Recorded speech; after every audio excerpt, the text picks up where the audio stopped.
Hey, welcome to the Tuesday show. My name's Ultra D. And I'm Jimmy C. How's everybody going? Yeah. It's all right. We're going to talk about a few things. The first one is Dominican Republic. Does it say right. Dominican Republic? It shouldn't. There shouldn't be a space in there. We'll figure that out. There's no space. That's just the font. Just a weird font. Just the font being weird. Okay. All right. We're going to talk about that a little bit because we were there this past weekend. We're going to talk about a bunch of results. There were several tournaments to discuss. We will talk about some of the power nominations, which are currently open. That's right. We're going to talk about Texas Showdown this coming weekend. And then, I don't know. Then FGC news, etc., Vegito, blah blah blah. Oh yeah, that guy. Yeah, there's another percentage of Goku increases. Is it a Goku or is it a Vegeta? Or is it a Vegeta I thought it was both. Goku? Okay, that's what I thought. Okay, I'm not confident in that at all. Sense. If it ends with an O, then it could be the combination of them. So. Yeah, no, I don't know. Oh man, I'm not confident in that at all. Let's talk about. That's right. Did you see the movie this morning? Yes, I did. I did see the movie this morning. Well, we'll save it for the ends in case anyone wants to drop off before spoilers. Oh, I don't want to spoil it for anybody. Okay, fine. Yeah. Okay. Yeah. All right. Anyway, let's talk about the Dominican Republic. We were there. We went there for Game Over tournament. Yeah, essentially for the first time. You were there very briefly. My family and I went on a Caribbean cruise a million years ago, and we stopped off for half of a day in one port in the Dominican Republic. Right. And I don't even remember which town it was. Right. So it was fun, but I wouldn't consider that like being in the Dominican Republic. So. Right, especially at an age at which you can process it. Right? You know, I wasn't a baby. I was probably 15 or 17 or something. Okay, I was a teenager for sure. Okay, so. Gotcha. That's 20 years ago though, so hey. More than that. Yeah. Anyway, let's talk about it. So we were there for the event for Game Over tournament. We were flown out to do it. Thanks to everybody for that. Mm-hmm. Before we talk about the event, let's talk about Santo Domingo. Yeah. I mean, not even just Santo Domingo itself, but I kind of just want to talk about the FGC down there as well. Yeah, for sure. But before we get to that, I mean, it's a beautiful place. It's really nice. Oh man, yeah. It is very pretty. The area that we were in was on the coast. It was like, right on the beach, right next to Avenida George Washington, which was like it's like the name of the street that runs along the coast there. And yeah, definitely pretty. You know, there are palm trees and very blue Caribbean water and shallow in some places. And the coastline, there are areas that have really nice sandy beaches. The area right in front of our hotel was really rocky, but it was still like a very pretty looking kind of rocky formation. Right. You know, it's the kind of thing where like the water comes in, the ocean comes in, and it like splashes up like through little holes in the rock. Like it's really pretty for sure. Yeah, and even just like the first night we were there, shout outs to Octavio and Jennifer. They really took care of us this whole weekend. And took us around and picked us up from the hotel and everything like that. But they had, we also went to La Zona Colonial, which is just like an outdoors, or just like a restaurant kind of nightlife area. The colonial zone. The colonial zone. Did you get it? Yeah. I'm just, flexing my No, you're right. I just want to help people with the easy translations. Okay. But, it's a really nice area as well. Yeah. And it's really interesting because you get to walk by a lot of very, very, old school buildings. Like you can just tell these buildings have been there forever. The architecture, the history. That city is 500 years old. Yep. It's older than 500 years old. It's the first city founded by Europeans in the Americas.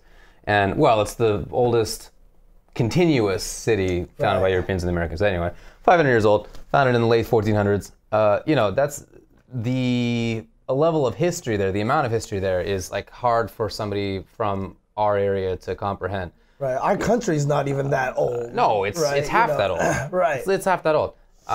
That's not wild for people from most of the world. You know, if you think about it, like most countries on Earth have a history that goes back more than 200 years. We're just kind of deprived when it comes to that. Right. So, but it's very interesting to see, and the ancient buildings are still in use in many cases. There's a cathedral there that was the first one built in the Americas that is still in use.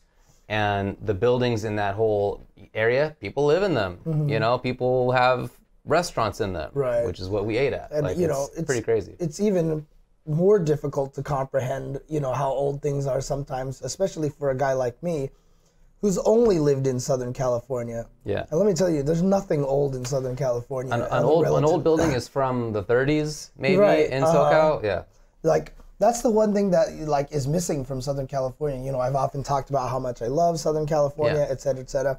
There's not a lot of history. Like, you're not going to see those old 300-year-old building architecture kind of thing. In point of fact, you can see 300-year-old buildings because that's how old the missions are. Okay, but there are not many of those. Right, not exactly. Many of those. I mean, even at least when you go to the East Coast, there's some, you know, old New England buildings and stuff like that over there, you know, to see, but it's tough in SoCal. It's rare. It's definitely rare. So it's cool to have that kind of history, or to see that kind of history. We didn't get that much of a chance to check it out.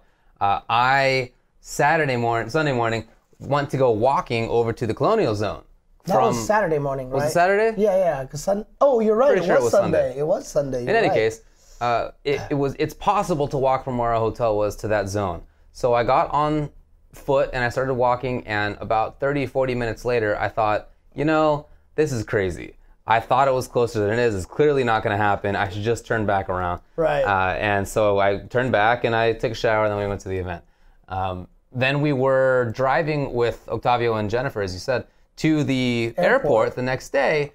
And at one point I said, hey, this is where I got to, and I was walking and I turned back because we weren't at the Colonial Zone and I wasn't going to make it.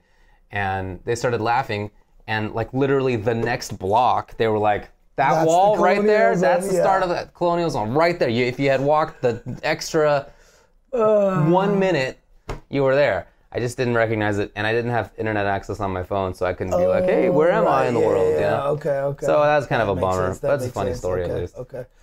So we didn't get to see that much of the actual city. As usual. That's true. On Sunday night after the tournament ended, we went into the downtown area and we ate at a food truck village where there are a bunch of food trucks parked. Yes. And that was cool. You know, we had beer at the local pub there, and we hung out and ate Caribbean food, and that was awesome. That was probably some of the best meal that I had that whole weekend, because we got like you know, the down and dirty Caribbean food. Down and dirty. Yeah. It was very tasty. No, yeah. Yeah, so we didn't get to see that much. Otherwise, the event itself was held at the Ministry of Foreign Affairs. It's pretty crazy, honestly. They have a really nice venue there, so that's what the event used. And in fact, they told us like they built the venue for a certain like event or something. Yeah. And after they used it for that, they were like, "What do we do with this building?" And so they just rent it out to people, and there it is. Yeah. Very pretty, you know, in a pretty area. I mean, you know, you can definitely see the poverty in the area. We did drive through a very fancy area at one point, but on the way to the food truck village. But as I was walking from our hotel to what I tried to get to the Colonial Zone, you know, you definitely see, even on like that main thoroughfare, there's a lot of poverty, obviously. Right. So you know, it wasn't all great, but certainly the landscape is very beautiful, and all the people were extremely friendly. Yeah, exactly. So, I mean, what's interesting, you know, just from the FGC standpoint side of things, it's really big there. Like, the FGC is really huge there. And, you know, I don't know if it was like that maybe a year ago before MENA RD won, but, you know, we'll get to that in just a little bit, because what MENA RD did just literally changed the face of their entire esports FGC scene down there. But they even told us that, like, down in the Dominican Republic, fighting games is the #1 esport. We were having dinner with Kaba Saturday night, and he doesn't really speak English, and we don't really speak Spanish. We have, like, a couple of years of high school and college Spanish between us, you know? That was forever ago, as established before. And he is younger than the difference in time between me and when I took high school Spanish. Or maybe he's the same age, actually, now that I think about it. So,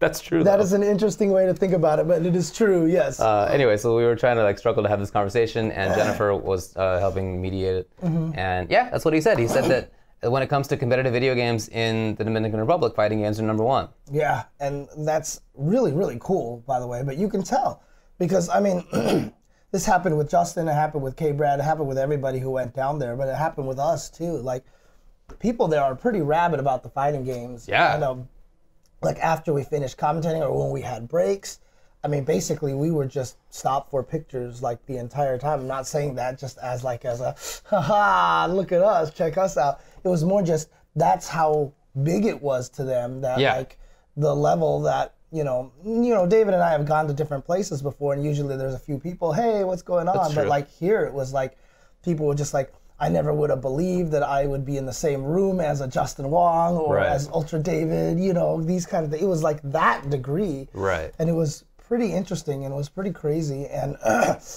and their fighting game scene is really strong too. You know, just from the level of play that we saw there, a lot of the players there, there's some really hidden gems in the Dominican Republic. And these guys are really, really... that's a great question for Segundo. Do they have arcades down there? I don't know, but with the win money that Mena RD won, he did build a game center down there. Right. So he's built kind of like a gathering place for the gamers to go and play. And, you know, I was always wondering how many people are going to show up to this place. But now that I've been there, it seems like there's going to be quite a bit, you know. Yeah. There's a lot of players down here and a lot of strong players. Yeah, the event was full. It had seats that like pretty much took up the entire room, and they were full of people. In fact, there were people standing up behind all that, so there was a kind of standing room only situation during finals. It was full the whole time. There were people walking around. It was, and what was nice too, you know, we see this more often in many places. It's not just young adults or old adults. It's kids. There were also families there. Yeah, which was awesome to see. There's definitely the next generation coming up. Right. Yeah, it was really cool. Yeah, but you know, it's, you know, speaking about what Mena RD did, a lot of people, and someone in the chat mentioned that it looked like Game Over had really good production value there. Yeah, for sure, man. And it did. And they told us, a lot of people who were there, who were at the previous year at Game Over, were telling us that the difference between last year and this year was gigantic. Yeah. Like it was literally just like, oh, here's the small thing, and now here's this huge production with the stage. And, you know, two things to say to that, right, is one, you know, it's one thing to just say, you know what, let's try to do this next year. Let's do roving cameras like they had, you know, following the guys down the aisle, the intros and all that stuff like that, and actually pulling it off. Because there's even places in the States that I know tournaments have tried to pull that off and it just didn't work. It's true. You know what I mean? They just couldn't manage to get it going. But like they got that working. The setup was really nice. The room that we were in was still only even one room. There was other rooms. They had a whole bistro cafeteria section. They had a room where you know, they had a League of Legends exhibition match and such. And so the production value was really good. So shout outs to them to not only just say, you know what, let's try to do this. You know, they actually did it. And they were very intent about asking, what could we be doing better? Like they really want to improve. So I think it was really good. There were some things that they can improve, and they're, you know, very interested in making that happen. Right. So yeah, I mean, from our perspective, from the commentary production perspective, I was really happy with it, and especially happy with the knowledge that they're going to be fixing the couple complaints that I had. Yeah. Every place that I go to, no place is perfect almost. So it's really, it's nice to see that somebody is very actively engaged in trying to improve, because there are some tournaments that have had problems for a long time and they seemed not super interested in fixing them. But this tournament had very few problems, but really wants to fix the couple that were there. Right. So. And there was definitely some technical issues. I know at one point in time there was like a big break, and you know, all of a sudden they just kind of had to fix some technical issues here and there. But you know, if you could show me any event that has no technical issues, I will. It wasn't perfect, but like I said, they're very intent on fixing the couple issues that there were. Yeah, and it was streamed on a GAM Stream TV to answer Gucci Clone's question. So yeah, but which is their own stream. Right, which is their own stream. GAM being the group that organized that you know, DRA is a part of, and you know. Yeah. But you know, on the other side of things too, though. This is also a direct result of Mena RD winning Capcom Cup. Because they said as soon as Mena RD won, like, he came home, he was on radio shows, he was on TV, he was interviewed for papers and articles and everything. he's basically a national hero. He got stopped by just as many people wanting photographs. Oh man, a ton of people. And when Ho Chi beat Justin Wong, for example, like he couldn't even make it across the room without being stopped by every single person in the room, you know, just being like, oh my God, great, you know, like trying to congratulate him. But the amount of attention Mena RD brought to it, not just from the scene, but from the government itself, right? Now all of a sudden the government is paying attention, the government is like trying to help offer, and so like just the whole effort of esports fighting game community down there has like doubled, tripled just from that win. You were talking about the government. It was at the Ministry of Foreign Affairs, and the Minister of Sport was there. That's right. The actual Dominican Minister of Sport was there. Right. So. He like watched the whole top. Pretty sick. Yeah. He apparently stayed and watched the whole thing. And apparently he had a great time too. Yeah. Well, even if you don't know what's going on, the crowd was just so enthusiastic and so hype. I don't know how you couldn't have a good time. Right. And I forgot who it was. Dude, it sounded like a soccer stadium. Like I recorded a footage and I uploaded it, and it was just like you just hear everyone's like, as soon as Men RD he hit like a game-winning super, everyone's like, dude, Mena. Do you remember when Kaba beat the Berlino for the first game and they played at the beginning of top 8? He had a series where he was just throwing sonic booms, and then Berlino was jumping over them, and Kaba was flash kicking it. And for each of those flash kicks, the room erupted. Yes. It was just literally for like the most basic projectile anti-air series, but the crowd was going wild for it. Dude, it was great. I loved it. It's like I said, that scene down there is so passionate and so feverish for their game, for the scene, and it makes me excited. Yeah, man. Yeah, on I forgot what. Oh yeah, that's right. Someone was even telling us a story that like while they're driving around, Mena will just be sitting in the car. And like a dude on a motorcycle will walk up or will ride up and see Mena in the car and be like, Mena! Like, I mean, that's the extent of it right now in the Dominican Republic. That's how big it is out there. And, you know, in an interesting way, you know, that makes there's a lot telling on that. And it made me that much happier that Mena RD won Capcom Cup. Don't get me wrong, I was already happy that he won that. Yeah. You know, I heard like, the money that he has, he was going to give back to the community. I was like, okay, that's cool stuff. But now having actually seen it, like if Tokido had won, you know, nothing would have changed in Japan probably, really, honestly. It would have been kind of the expected outcomes. Right. But the fact that Mena RD won this and literally changed like the whole perception of esports and fighting games in the Dominican Republic to really affect it like that degree, so that Game Over can have that kind of production value, in my opinion, is just like I mean, it does make me emotional. Like it makes me for sure. It's great to see concrete results like that. Like as you said, a lot of that stuff wouldn't have happened. I don't know that we would have been there. Would we have been there? Maybe not. Probably not. I don't know about probably, honestly. I don't know either way. But it seems less likely, certainly. So yeah, to see concrete. This is the direct result kind of thing is really good, and it's great to see it in person too, and to have like a personal engagement with how positive the changes have been. Yeah, absolutely. So, and it just kind of brings to attention as well that how hard it is for some of these guys to make it off the island to play. Yeah. You know, we'll get to some of the player names when we get there, but there were some amazing players.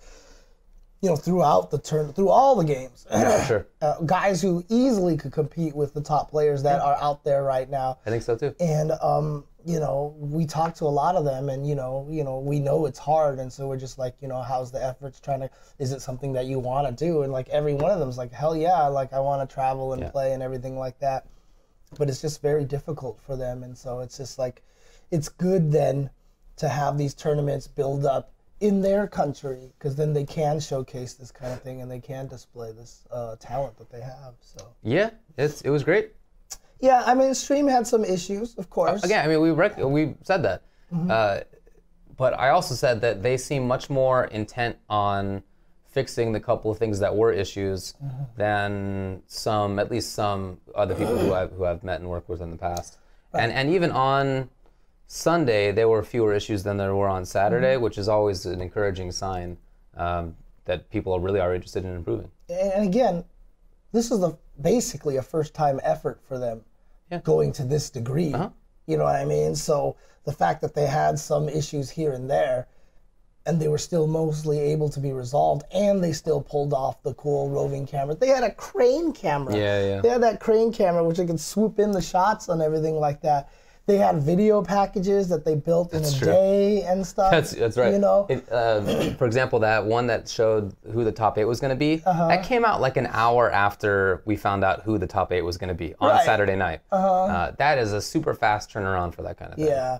So the fact that they were able to pull all that stuff off with as few issues as they did, you know, and to a lot of viewers at home, it's probably like, man, these are just standard issues. Look, you're going to run into these things. They're all growing pains and everything like that. But what they pulled off on top of all that, I think, is really impressive. And, you know, I hope they can pull it off again next year. Yeah. And, you know, maybe at that point in time, Game Over can be in consideration for like Capcom Premiere event or something like that in Latin America. It really strikes home that the CPT layout is dumb. Yeah. You know, it's obviously something that we knew and we have talked about already, but it really just brings home the fact that it's really stupid. We'll get to the results more in detail, but other than the guy who ended up winning the whole thing, most of the top 8 was Dominican. Right. And the other 2 who were not, well, so 2 of the ones who were not were 7th places. So the top 6 was 4 Dominicans. You know, and just outside of top 8 was all Dominicans. So there's a ton, almost all Dominicans. There's a ton of local talent. It's very obvious. The people who were just outside the top 8 were like Mono from Puerto Rico and Doomsnake from Panama. Right. And, you know, Berlino who got really far. He's also from that region, right? So, man, it's at this point in time, very obviously they needed to do something different than they did. Like, honestly, Game Over probably needs to do one more year because that's just the way that it works before it be considered for Premier event. But that event, First Attack, has really got to be looked at for Premier event status.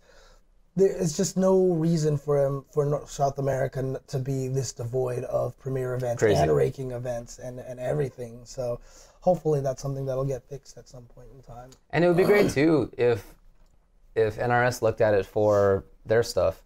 Because the NRS scene there is the second biggest after Street Fighter in the local FGC scene.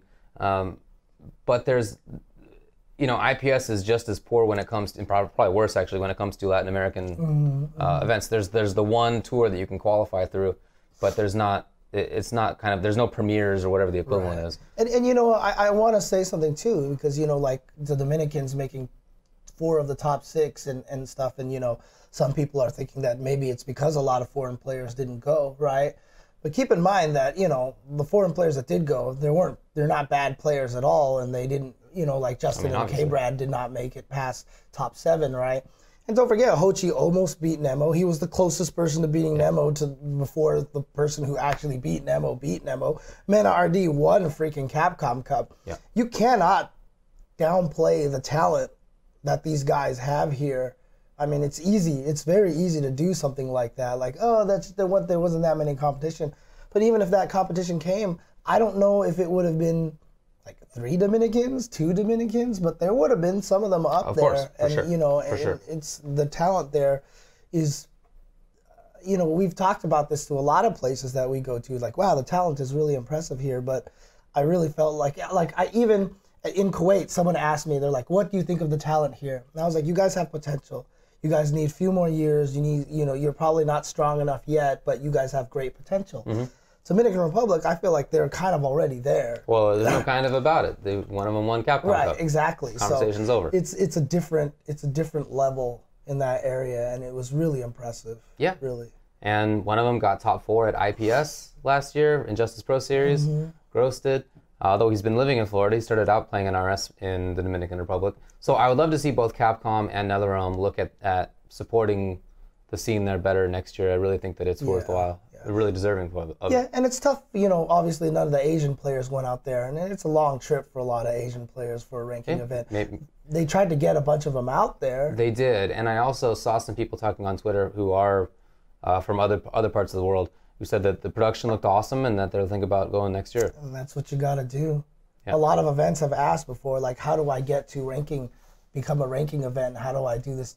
You know, a lot of that is just put the work in there. But, of course, again, a lot of that credit goes to one Mena RD, because I don't know if they would have been able to do that if he hadn't won Capcom Cup. So, but again, shout outs to that whole entire staff, that whole entire team. A lot of guys working. Dude, so I think it was Octavio who was telling me, or it might have been Ricardo. One of those guys was telling me that when we were there on Sunday night after the tournament was over at 2 a.m., they cut out the lights, basically, and like we were just sitting there talking in the dark kind of for a little bit. They told me that happened every night. That's consistent. And remember, when we first got there Friday night, they had a lot of work to be done, right? Okay. They just worked through it with flashlights on their phones. And they were like, this is normal.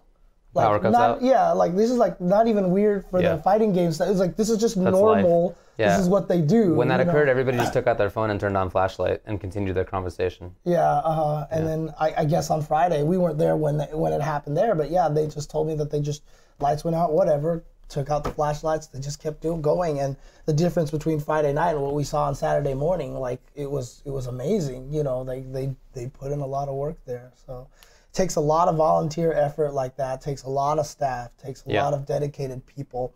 Takes a lot of blood, sweat, and tears, and I'm really proud of what I saw there. So we found out that DR Ray's name, DR Ray. We always wondered whether it was because of Dominican Republic or the fact that he's a doctor. He's currently in a specialty phase. He's already done the residency. Now he's in specialty. It turns out it's both. It's both.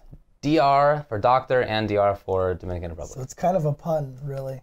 And actually, his name is supposed to be pronounced Ray. Yeah. Because, that's like Spanish. That's how you would pronounce AY. That's what everybody says. Whatever. So. That's how I'm going to pronounce it from now on. So. Yeah? Ray. Yeah. DR Ray. There you go. So. The doctor. Anything else to say about it? I mean, I wish I could just keep gushing about it, to be honest with you, because I really want to give them the credit that they kind of deserve. But let's move on. Let's move on to other things. All right. Let's talk about the results. Yeah, let's talk about the tournament itself, huh? Yeah, which I forgot to grab the results of. Oh, dang. Already. All right. So let me see if I can grab that for you for just a second. All right, I got it. It's my bad. No, I got it. Okay. Go for it. All right, Street Fighter V. That was the headliner. Top 8. 7th places were Ghost K-Brad with Cammy and Echo Fox Justin Wong with Menat. 5th places were Tigers Louis Man 20 with Dawson and Rise Mena RD with Birdie and Akuma. 4th place was Hochi, Tigers Hochi with Akuma. 3rd was F3 Berlino with Nakali. 2nd place Gam Kaba, Guile. Winner of the whole thing was CYG Beast Chris T with Ken. That's right. So, speaking to... Only Ken as far as I saw. Yeah. And speaking to the ranking system, it's like Justin and K-Brad came out here. Did they? Did they go? I know, right? Is there a record of them actually having gone in the CPT points? 1 point. I don't think that even... Point. I think they literally didn't show up for the purposes of CPT. I know, right? It literally doesn't even really matter that much, and it's unfortunate kind of situation. It's horrible. Though, talking to Justin, it's funny because we'll talk about this on the online tournament later, but he even said, he's like, I'd rather go to a tournament like this and get 1 point than play online and get 150 points. He was like, I get to travel more. Oh, I get to see a lot of things for non-CPT related, of course. Exactly. Obviously. Exactly. He was like, I'm happy with that. He's like, I'm okay life experience with that. Exactly. So shout out to Justin for that kind of. But I mean, like K-Brad was at like Tiger Uppercut or whatever, and he got 9th place. He got 0. Yes. He got 1 point at, what was it? Korea, like whatever the Korean one. Fighting Spirits, yeah. He got 1 point at maybe like Saigon. Yeah, or something. And then 1 now. So what does he have, like 3 points? Come on. Yeah, I know. It's really bad. It's really bad. So that was the result for them. Another thing to mention too is that 5th place Louis Man 20 and 4th place Hochi, both part of the Tiger team. If you hadn't heard of the Tiger team, that's because it's brand new, because it's Mena RD's team. Yeah. So with that money that he got from Capcom Cup, he started his own team basically to sponsor people that he knows, including his good friend Hochi And his cousin, Luiman, who apparently was the reason why we even have a Mena RD right now. Luiman making top 6, coming down from 0-2 against K-Brad, Cammy, and winning 3-2. Including with a perfect in one of the rounds. Right, with Dalsum. Yeah. And he is the guy who basically taught Mena RD Street Fighter fighting games. Frustrated Mena RD so much that Mena RD just picked a character with the most health just so he could live longer. Yeah. And that was Birdie. And it was Birdie. There it is. Pretty cool. Yeah, that's the origin story of Mena RD and Louis Man 20. Really cool for Chris T. I'm super happy for him. It's a great victory for him. I also thought it was cool and interesting that he used V-Trigger 2 versus Kaba's Guile. Even though he told us afterwards, he's like, I didn't even get a chance to show why I picked it. So yeah, I mean, I think he wanted to show more of it. He did whiff punish Sobat once. He did, on reaction to Kaba, doing flash kick with V-Trigger 2, which can be safe at some ranges. Oh, that's right. He did V-Trigger 2, Ken did V-Trigger 2 to beat that. So, I mean, there were a couple of things in there, but yeah, he did want to do more. He did want to do more. But, again, another impressive 0-2 comeback. And in fact, in those first 2 games against Kaba, it looked like he was lost. Like there was just nothing. And then something just clicked. And we were even talking about, like, now he's gaining information for the next set. I had no beliefs at all that he was going to make the comeback in that set, and we weren't even going to get the second set. But he did that, and he did it with some crazy play. He was playing super well. Yeah, and it was interesting. And it was, there was one section where he just EX uppercutted twice in a row in the middle of block strings, and he hit both of them. And, you could sit there and just be like, man, what a nut, But, it's kind of almost discrediting. It's kind of like, when Momochi does something crazy, everyone's like, oh my God, he did, like it's calculated crazy. Of course. And Chris, his play alternating between fundamental solid play and going nuts play was such a good balance. And it was probably the best I've ever seen him control that balance. So. And honestly, one of the best I've ever seen anybody kind of control that balance. It was very good. And that's how Ken has to win. I mean, let's face it, Ken's not going to win on pure solid play, right? So yeah, well, very few characters are. Kaba was obviously the fan favorite in that situation, and in the first 2 games, the crowd was going wild. Same was the case when it was any Dominican versus anybody else. Right. But in the middle of the top 8, the 4 Dominicans had to basically all eliminate each other, and Kaba was the one who came out of that. So that it was a little bit unfortunate how it turned out, but that was because they lost to the players from parts elsewhere, so and nobody else to blame. After Kaba lost, too, you could see how sad their whole scene was, too. Like, they were just all sitting in the chairs, just like, like, really. I mean, but then again, that's how much it means to them. That's how much their desire to be the best is. Right. And so, they'll learn from that. Kaba's only 20 years old, man. He's got a long way to go. Kaba is 20, Mena is 18. 19. Hochi is a little older than that. We heard 34. I don't know how old Louis Man 20 is. Right. But he's somewhere in between there.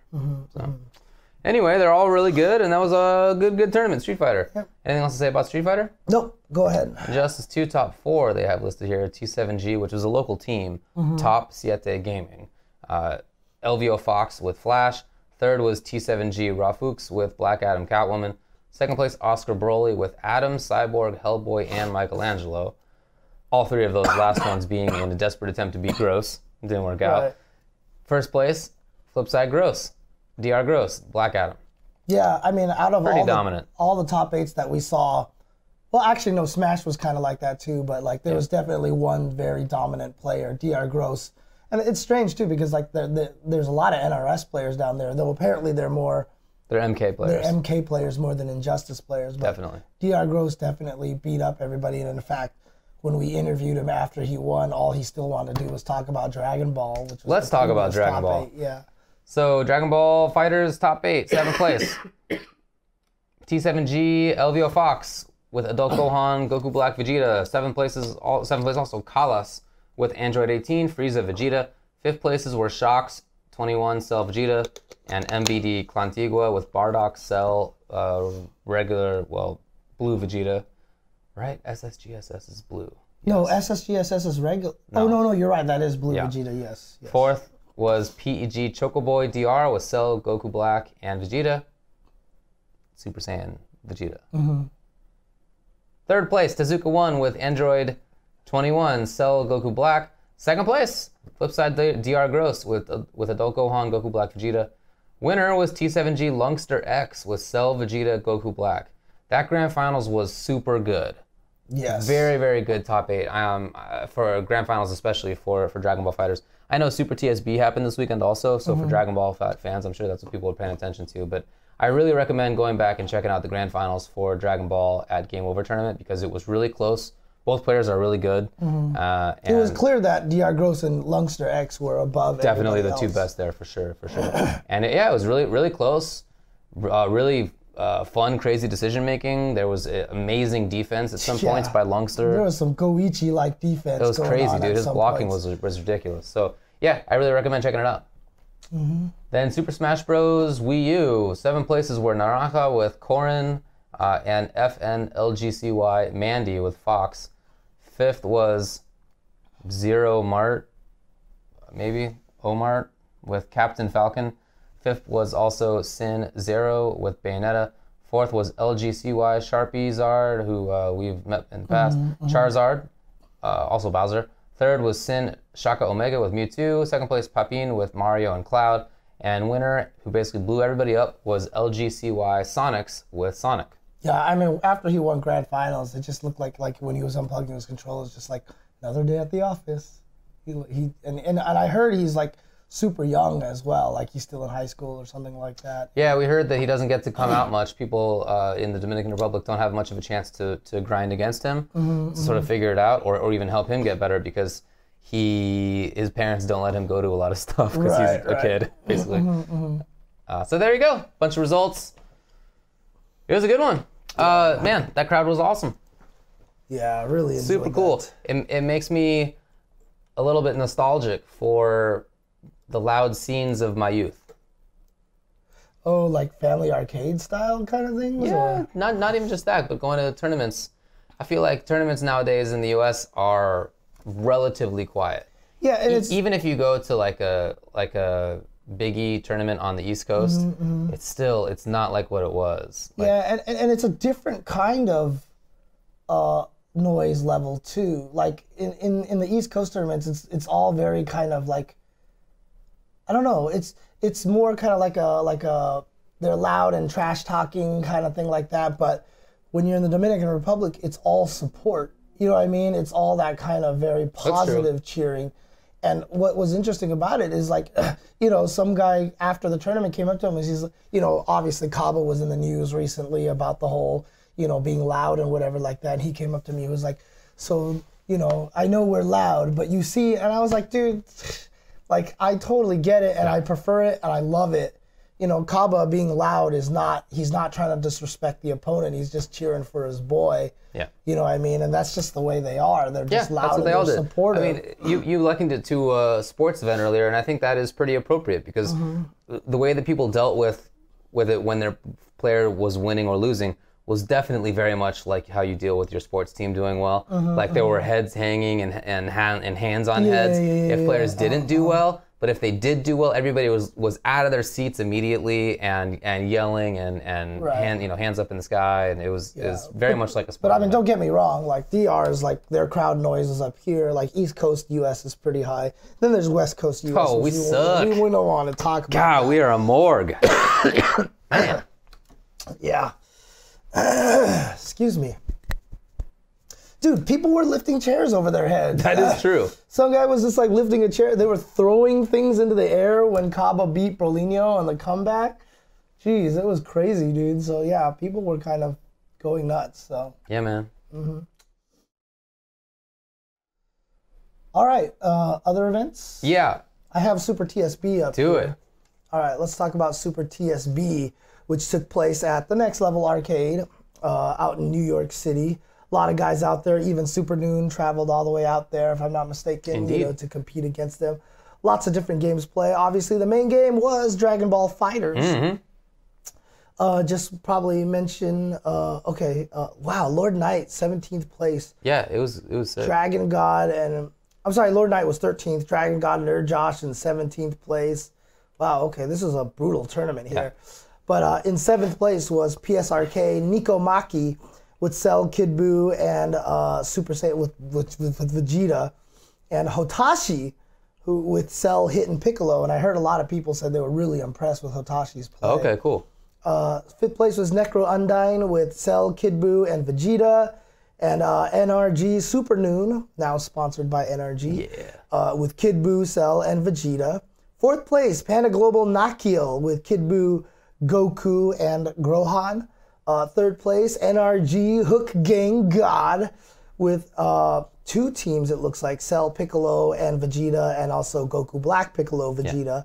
2nd place, Echo Fox, Sonic Fox with Cell, Gotenks, and Kid Buu, and finally defeating him was Echo Fox to Kill Sage with Grohan, Goku Black, and Android 16. And honestly, nobody seemed more proud of the Kill Sage than Sonic Fox. Yeah. Like, he had this tweet, he was like, he finally did it. I'm like, so happy. Well, they played in the grand finals at, I want to say it was Clutch. I believe it was Clutch.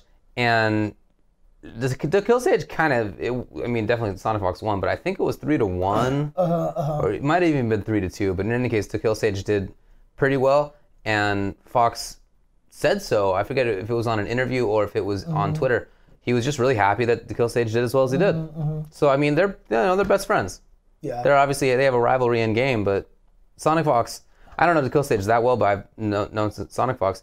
He is always really happy to congratulate somebody who beats him. Always. I always see that. Yeah. I always like see if somebody beats him, I can only think of a couple examples ever where he loses to somebody and he's like, he makes any excuse or he's salty at all. Super rare. He's really happy to see somebody beat him. So good stuff to Kill Sage though. Making it with Grohan, Goku Black, and Android 16. Yeah, dude, I'm for sure not collusion. That guy, I don't think that's in his blood. I think he would never do that. I don't think Sonic Fox has a collusion bone in his body. Definitely, he wants to win for sure. For sure. So I didn't get to watch this because we were abroad, but I'm definitely going to go back and check it out because that is an awesome sounding top. Not even just top 8. The whole tournament sounds stacked. They also played Guilty Gear Xrd Rev 2 there as well. Actually, let me do something really quick here. See if I can get this to work here. There we go. Guilty Gear Xrd Rev 2, 7th place was TSB PAG Minus with Eno, as well as Spectrin with Eno. Oh, 2 Enos in 7th place. Interesting. Okay. And then 5th place was TSD Tenpai with Dizzy. I see exclamation points on that name. Oh, Tenpai with Dizzy, and A3 Religion with Johnny. 4th place, Pentaglobal Marlin Pie with Zato 1. 3rd place, TSB Blaze with Raven. 2nd place, Hotashi with Elfelt Valentine. And 1st place, Dreaded Ruffian with Sin Kisk. Is Eno being twice in top 8, is that surprising? No. It's just funny that they were both in 7th place. Oh, there's also SA in 9th place. Oh, yeah, you're right. Okay. But, it's cool because before, at one point in time, Guilty Gear was just like dominated by Marlin Pie before the Xrd days, and it feels really cool to see that there are this many good players now that, Marlin Pie comes to this tournament, gets 4th place kind of situation. I'll have to watch the top 8, how this goes. Because I'll be honest with you, I hadn't heard much about Dreaded Ruffian before. I have no familiarity with him, so I would love to see his play and see how he did. All right. Blaze Blue Central Fiction, 7th place. Mirashita player with Psychotic and Carl Clover. Bojack with Azrael. That doesn't make any sense. Psychotic is not the name of a character. Anyways, 5th place. PAG Grover with Carl Clover. And Base Tuxedo Mask with 9 the Phantom. 4th place, TSB Omniscythe with Makoto. 3rd place, Tempest with 9. 2nd place, Stein with Relius Clover. 1st place, Panda Global's Super Kawaii Desu with Izayoi. So there you go, SKD continuing his domination. All right. There was a Vampire Savior tournament here. Oh, I gotta check this out. 7th place was SA and Curry Hurry. Characters are not listed. All right. 5th place, Apollo and Esteban, the Besteban. Who does he play? He plays Talbane. So, 4th place, Miller 2B. 3rd place, Diendo. 2nd place, Hardbread. And 1st place, J1 the Skate. All right. There you go. And I think that's it. That is what we have here. Yes. I got the results for Capcom Pro Tour Online North America West 1. Okay. It's a long title. 7th places were Flaquito with Sakura and Sonic Box JB Rashid. 5th were Jot with Minat and Commander Jesse Dalsum. 4th was Tempo Alex Myers Cammy. 3rd was Tommy Two Step with Urian. 2nd place GGEA Toy with M Bison. And winner was Abigail, but I think mostly Colleen, played by Flash. That's right. Played by Flash. And apparently some people were thinking that Justin was playing for him, even though Justin was in the Dominican Republic. That's why I phrased it like that, because it was definitely played by Flash. Right. And it's just silly. Justin was a little busy and pretty far away, by the way. Yeah, it's not that close. It's not like he's going to be able to play from his hotel room or something like that. I mean, it's pretty silly. Pretty dumb. The kind of collusion theories that people have out there. So. Pretty dumb. Online play is kind of suspect, obviously. In fact, Alex Myers only lost once in this tournament. And the other one, his router died mid-game. Are you serious? Yes, sir. Oh, no. Yeah. And so he had to basically lose because it was his router that died, Exactly right. So, he got as many points as Hochi Focus. Because it's considered a ranking event for the purposes of the point system. Really cool. I mean, there's that crappy side of it for sure. There's a nice side of it in that you get to see players like Toy and Two Step, Tommy Two Step, do well. That's nice. There should be a way for players who can't travel, or in any case don't travel, to have a chance at it. Right. So I'm certainly down with the idea of online tournaments. I don't know if they should be ranked the same, but Honestly, the way that the online tournaments should be is they should be worth a lot less points and they should occur far more frequently. Yeah, like a series. Yeah, there just needs to be a lot of them for worth a lot less points. Because then they can award the same amount of points, but now they'll award kind of the consistency as opposed to, hey, I got this one online and I got just as many points now as Chris Tatarian did in the Dominican Republic, kind of situation. So, someday, hey, Guess Paragon, stop that with that justice Cammy for hate, being a Cammy player. Someday online play will be worth it, says Axiom-ish, and that day was 5 years ago when Killer Instinct came out. So. But wait, did it come out that long ago? I don't remember it coming out until only recently on Steam, right? Fair enough. But even the joke that Xbox doesn't matter because nobody cares about it and only PC matters, it still came out 2 or 3 years ago at this point. Right. It's like, come on. Oh my God. Anyway, that's how the state of things is. Yeah. Okay. But that's cool for Flash. Good work. Yeah, absolutely. I mean, look, he deserves it. He's a great player. He's a good player, and he traveled a lot last year, so I'm happy to see him get some points. Then you had the Korea Masters tournament, which is a Tekken tournament. This is a master tournament on the Tekken World Tour. You want to do the top 8? I don't have the results. Okay. I don't have the results. I got it here. So 7 places were Rox, Dragon, Chanel with Elisa, and Fox, Echo Fox Saint with... Why did they just say Fox? I don't know. I should ask those guys. If that's the nickname? It definitely is. Right. But why? Oh, okay. Instead of just calling him Echo Fox. Or EF or something. Right, okay. Anyway. Saint with Jack 7. I think it's probably just because Rick Fox owns it and he's like, it's going to be Fox. Okay, that makes sense. 5th places were Rangshu with Panda and Shaheen. Yes. 5th also was Yamasa Take with Kazumi. 4th was Breadman with Claudio and Geese. 4th was Kuaz Noroma. With Devil Jin and Jack 7. 2nd place was Kakoma with Kazumi, Dragonov, and Paul. And winner was Echo Fox JDCR with Dragonov. JDCR kind of riding that ship a little bit. He hasn't been winning as consistently, but I actually did see like 2 or 3 matches of this. I think I was in the hotel and I just like turned it on and was watching it. The match that I did see was Kakoma versus Saint. Okay. With Kazumi versus Jack. He busted Saint. Did he really? Yeah, it was pretty crazy. So, was actually cool to see that Kakoma made it all the way to second place in grand final. So, but I definitely need to go and watch this top 8. I need to go catch up on that. So. All right.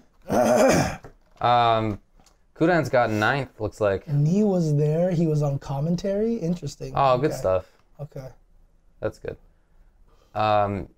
Then you also had the Red Bull Conquest in Chicago. Oh, that's right. Yes, yes. So, you know, there are 3 tournaments being run through this thing, 3 games, I should say. There's Street Fighter, Guilty Gear, and Tekken. Right. And the winners of each of those games will be the representative of that city. So in the grand finals, it'll be like they'll be representing the city across all 3 games, which I think is super neat. Definitely, man. So Street Fighter was won by the Cool Kid, BXA, the Cool Kid 93. 7 places were Stack Bradford and Random High Fives. 5th were Matt Yo and Brian F. Okay. 4th was Solid Because I'm Batman. 3rd was Hazardous Rob TV. Nice. 2nd place was El Chicote. Okay. Good stuff. It's not El Chacote, all right? Not nerds. Non-nerds. Wait, is it? Are you serious about that? Is it Chakotay, or are you just being trolling right now? No. Never watched Star Trek? No, I never have. Okay. I'm not a true nerd, okay? I know. Tell me about it. Tekken 7. 7 places were The Realist and Afterburn. 5th was Mateo and Rock the Ruler. Never watched Star Trek. 4th place, Junya 20Z. I forgot how they pronounce that. 3rd was Jody the Great. 2nd place was Beast Infection. That's so cool. You like that name? Yes. Okay. I like Beast Infection. Winner was... What is it? Voorhees? Burrito Voorhees. Oh my god. I almost called him Hot Dog Voorhees, and I couldn't remember what food it was. Hot Dog Voorhees. Why not? Why not? Hopefully he'll be at Combo Breaker, and hopefully I'll get a chance to commentate it, and I'll just say, hey, Hot Dog Voorhees. Why not? It's the same. Winner was V-Shadow 20Z. Okay. You thought it was chocolatey? Chocolate. Guilty Gear Extra Rev 2. 7 places were Sweet X Jam and Gekio. 5th were The Arm and White Beast. 4th was DB Joseph. That's cool. I haven't heard that name in a while. 3rd was Black Snake. Oh, wow. Black Snake. 2nd place, Third. K Loud, and winner was Mr. K. Interesting. I mean, if Black Snake's in there, I feel like he's like the favorite. Okay. But interesting that he didn't make it that. He didn't win that. Okay. Okay. There you go. So that was the first regional tournament in the series. There are 13 more to go. That's right. Really exciting. The next one is in Seattle on May 19th. Yeah, definitely. Try to make it out to there if you're in that area.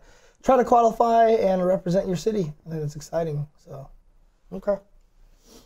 Chakotay was Captain Cuddlecore couldn't go, and Elven Shadow was in Japan. Oh, interesting. Duly noted. Okay. Okay. Yeah, that makes sense too. I wonder why. Yeah, that's a good question. Why Elven Shadow wouldn't be there? There you go. Yeah, okay. Oh, what up, Super Arcade? What's going on? Anything else to say? We got any other tournament results? Is that it? That's all I have. That's all I got. Results. Okay. Okay. You want to take a quick break, and when we come back, we can talk about Summit of Power, as well as the upcoming Texas Showdown and other random fighting game stuff. All right, be right back, guys.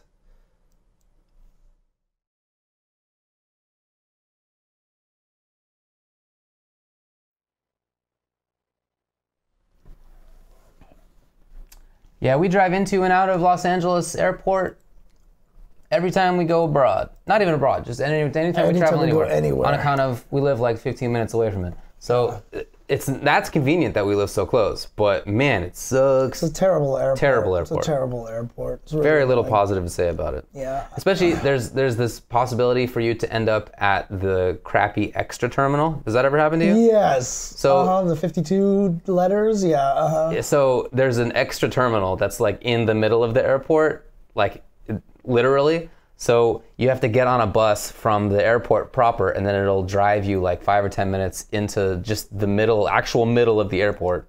Next, all the planes are driving by you and stuff, and then there's like this extra warehouse that that's the worst. That was one of the causes of my only time I've ever missed a flight, because I did not know that there was going to be that extra travel needed. And horrible. But I mean, like one of the things that a lot of people aren't aware is that a lot of airports are built like a star, right? There's the center. Here's all the cool eating areas. Here's all the cool stuff. Here's the gates like this. All this stuff like that.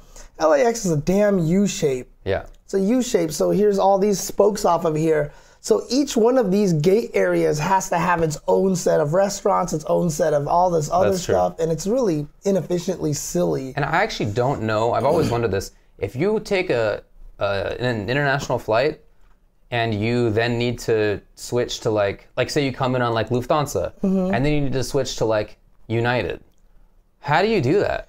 There's underground tunnels that go across through all of them, but you have to walk a freaking long distance. There was one time I had to basically walk across the entire airport just to go from one flight to another, and it was really stupid. Not a great place. Not a great place. LA has a lot of stuff going for it. That is one of them. Not one of them. I mean, obviously a lot of the problems come from the fact that it's like one of the first airports ever built. Yeah, it's a very old airport, so it's, Anyway.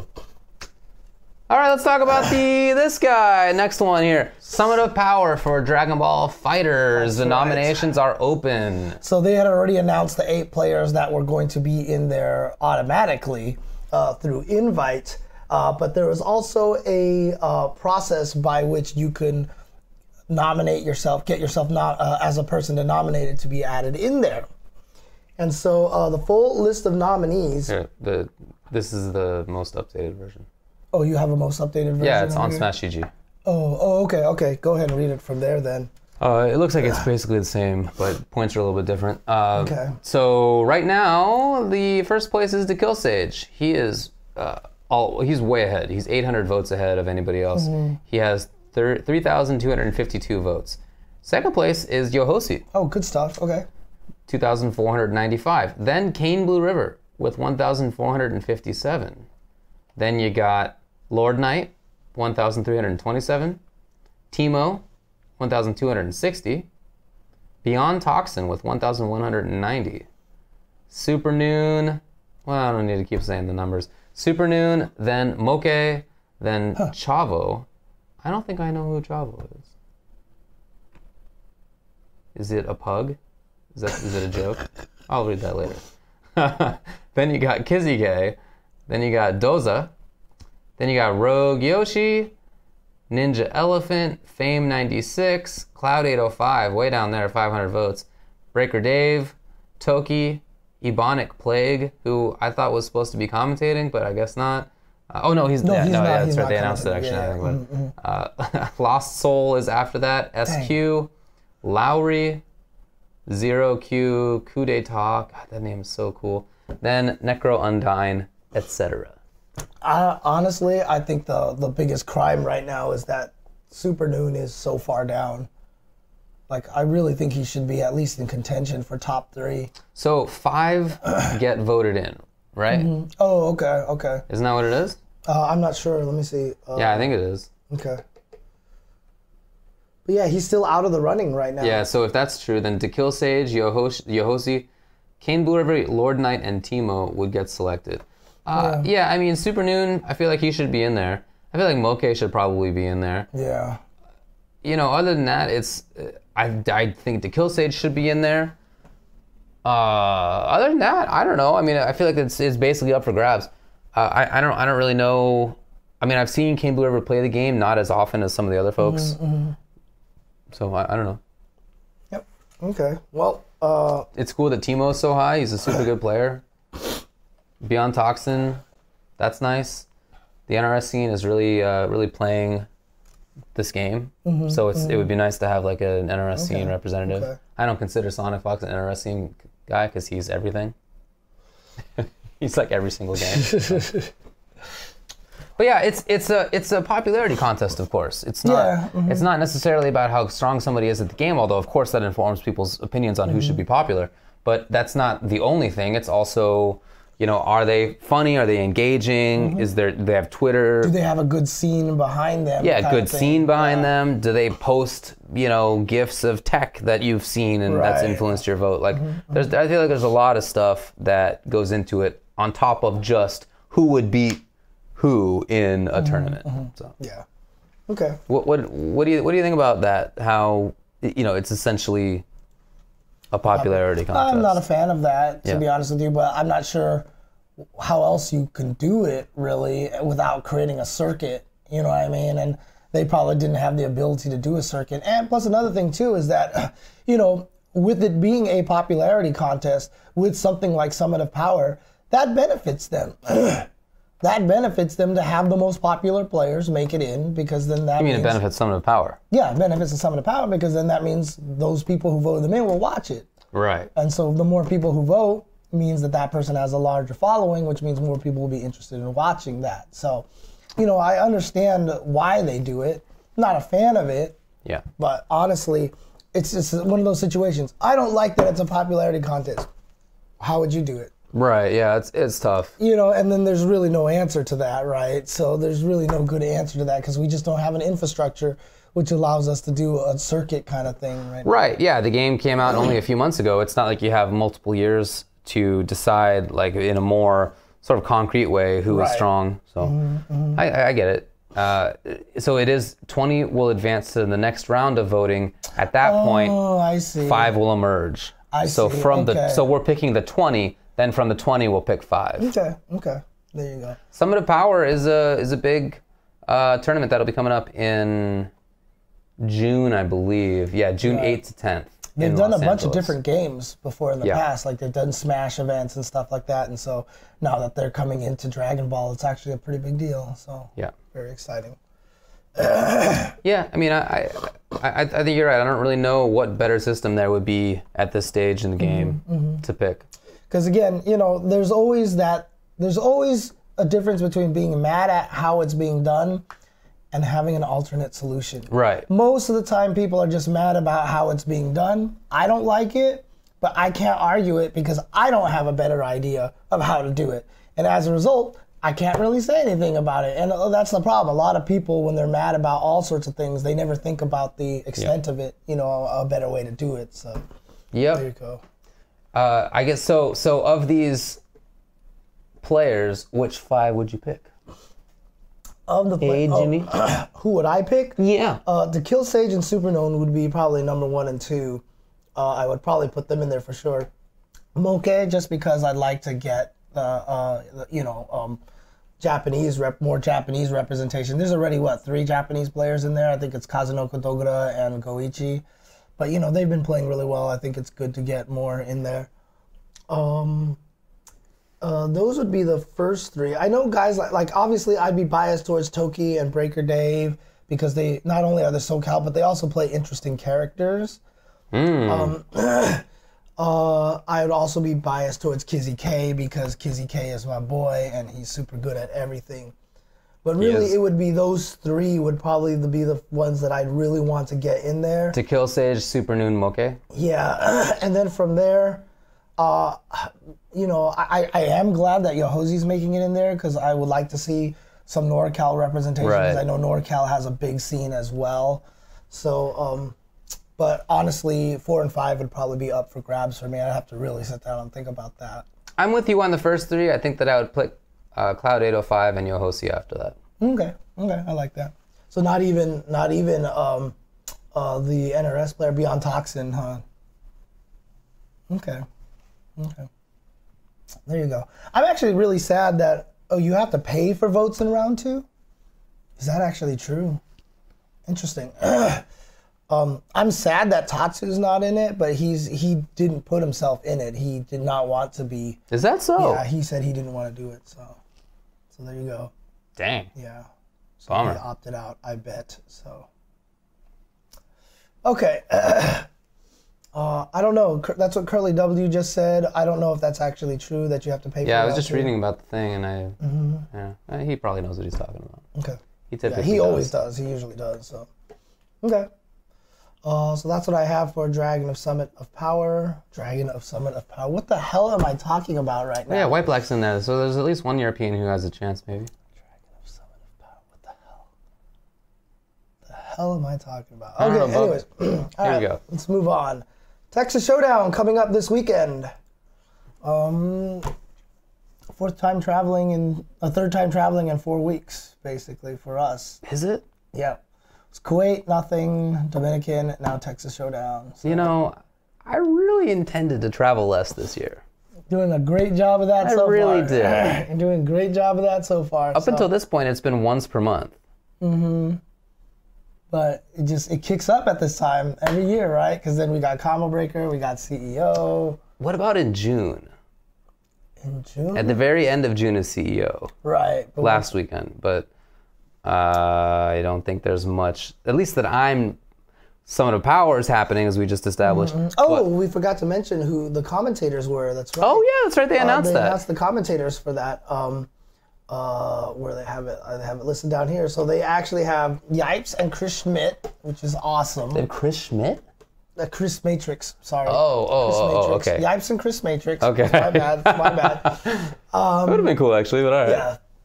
Yeah. Ringe Sajam from Wednesday Night Fights, they have been doing like all the Dragon Ball commentary at Wednesday Night Fights. And then Z, L.I. Joe, and Hell Pockets. Yeah.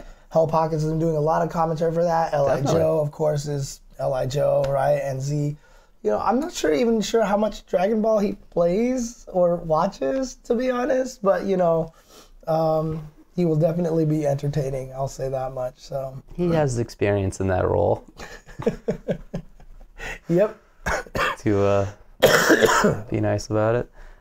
Anyway, I think that's all cool. I mean, some of those guys are super great at it. Well, they're all good commentators, but how much do some of them know? I don't know exactly. I'm actually really surprised that Tasty Steve was not a part of this. That is surprising. I'm honest. I mean, I agree. Yeah. It is kind of a shame that there's no like pure anime commentators, except maybe Hell Pockets. I don't know if he counts as one. Well, he's been doing the Dragon Ball since before the game came out. I mean, he's also done Guilty Gear and stuff, but like there's not like... Yeah, he did Gear. Ringe has done Gear, and Marvel, which is the same vein. Right. So, I don't know. Okay. Are there pure anime commentators? Does that exist? I think so. I think there's a few. I don't watch the genre enough. Oh, Tasty was too busy to attend. Okay. There you go. That makes sense. That makes sense. Okay. Well, Texas Showdown coming up this weekend. Yeah. Ranking event. Last year, again, was another one of those. Texas Showdown really kind of stepped it up. It was in a really cool area. Yeah, that's right. It was really nice, great venue, et cetera, et cetera. I know Javi and Chris are doing a lot of work to try to build up Texas Showdown back to its former glory. Right. Trying to push itself to be a premier event as well. Texas Showdown, of course, we go through this every year when we talk about it. Texas Showdown used to be one of the 4 premiers in the United States before anything there was, before there was anything. Not called premier, obviously. Right. Yeah. It was just basically there was 4 majors that you went to, right?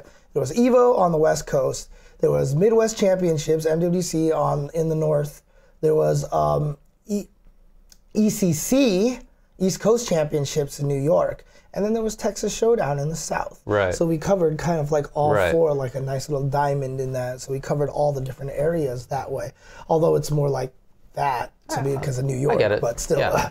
But Texas Showdown was one of the big ones. It was one of the major ones. And to be fair, in the Midwest Championships existed. Keats kind of took it over. Then they wanted it back, so he turned it into UFGT, which kind of became Combo Breaker. So Midwest still has that, right? They still have Combo Breaker as a great representation for that area. Texas is missing that. Really, it still doesn't have that built back up. Texas Showdown, it's happening. Closest thing right there, and really those guys are doing a great job. And in fact, the pool of commentators they have for that thing is really impressive as well. It is. A lot of really. Is that public? Have they announced that? I don't know yet, but whatever. Expect good stuff. Yeah, there's a lot of good commentators there, and that's really kind of exciting. We'll be there. I don't care. We'll be there. We'll be there. Oh, that's fine. We already talked about. We already talked about we're traveling there. Right? Yeah, we'll definitely be there. Yeah. Yeah, we'll do commentary. I'm kind of excited. I'm going to be doing my first Tekken commentary at a major like this. So, sick. Everybody watching, bear with me. Obviously I don't know the technical details as much, but I'm really excited about that because I really want to do some Tekken commentary. Good stuff, man. So, yeah, I'm really excited for the event. It's as you said, it's been definitely improving, and I'm sure this year will be no exception. Yep, a lot of people are going to be there, so. A lot of folks will be there, not just commentators, but also many top players, of course. K-Brad was on our flight back here to SoCal. We asked him, are we going to see you in Texas? He's like, yep. So he'll be there for sure. But man. lot of guys are going to be there. So actually, to be honest with you, there's actually a couple of surprises for the commentary, which I'm actually really happy about. Yeah, so, for sure. Yeah, it's tough. I mean, even like, for example, in the Dominican Republic, when they did Street Fighter Top 8, their local commentators commentated the first 2 matches before we jumped on there. You know, one, to give us a little bit of a break because we needed food, but then also at the same time, both of us are happy to let them have their local commentators get some shine in the Top 8. And not only that, but also let's get some commentary in their native language, which is also really cool. So, you know, it's an interesting situation with commentary right now. There is the staples, and then the people who are trying to build up, they're really having a hard time getting into that, you know, into this field right now because there are so many established commentators. Yeah. And it's interesting because for me, you know, like obviously it's my job. I want all the gigs that I can get, but at the same time, it's like I want these guys to grow. I want these guys to get stronger. So there's like this weird kind of like, you know, grow the scene, you know, eat food kind of thing, you know. So it's you can do both. Yeah, I can do both. I can do both. So yeah. Yeah. It's not just going to be the same old folks. So. Although many of the same old folks will be there. Don't get me wrong. The area, it's in the same hotel, I believe. I believe so. Yeah. Nice area there in Houston. It's very fancy, actually.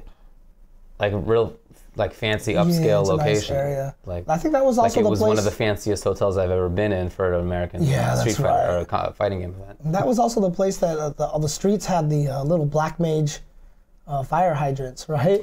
Oh, I don't remember. I think that's where it was. Yeah, okay. I think it was, or maybe it was one of the other ones. So I don't know. Anyways. But yeah, I'm excited for that. That's going to be coming up this weekend. Should be a lot of fun. So check it out. Okay. Check it out. FGC news.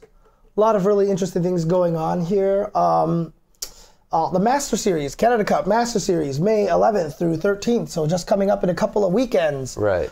Vlachi has announced that Goichi is going to be flown out there for a 1st to 10 with Timo.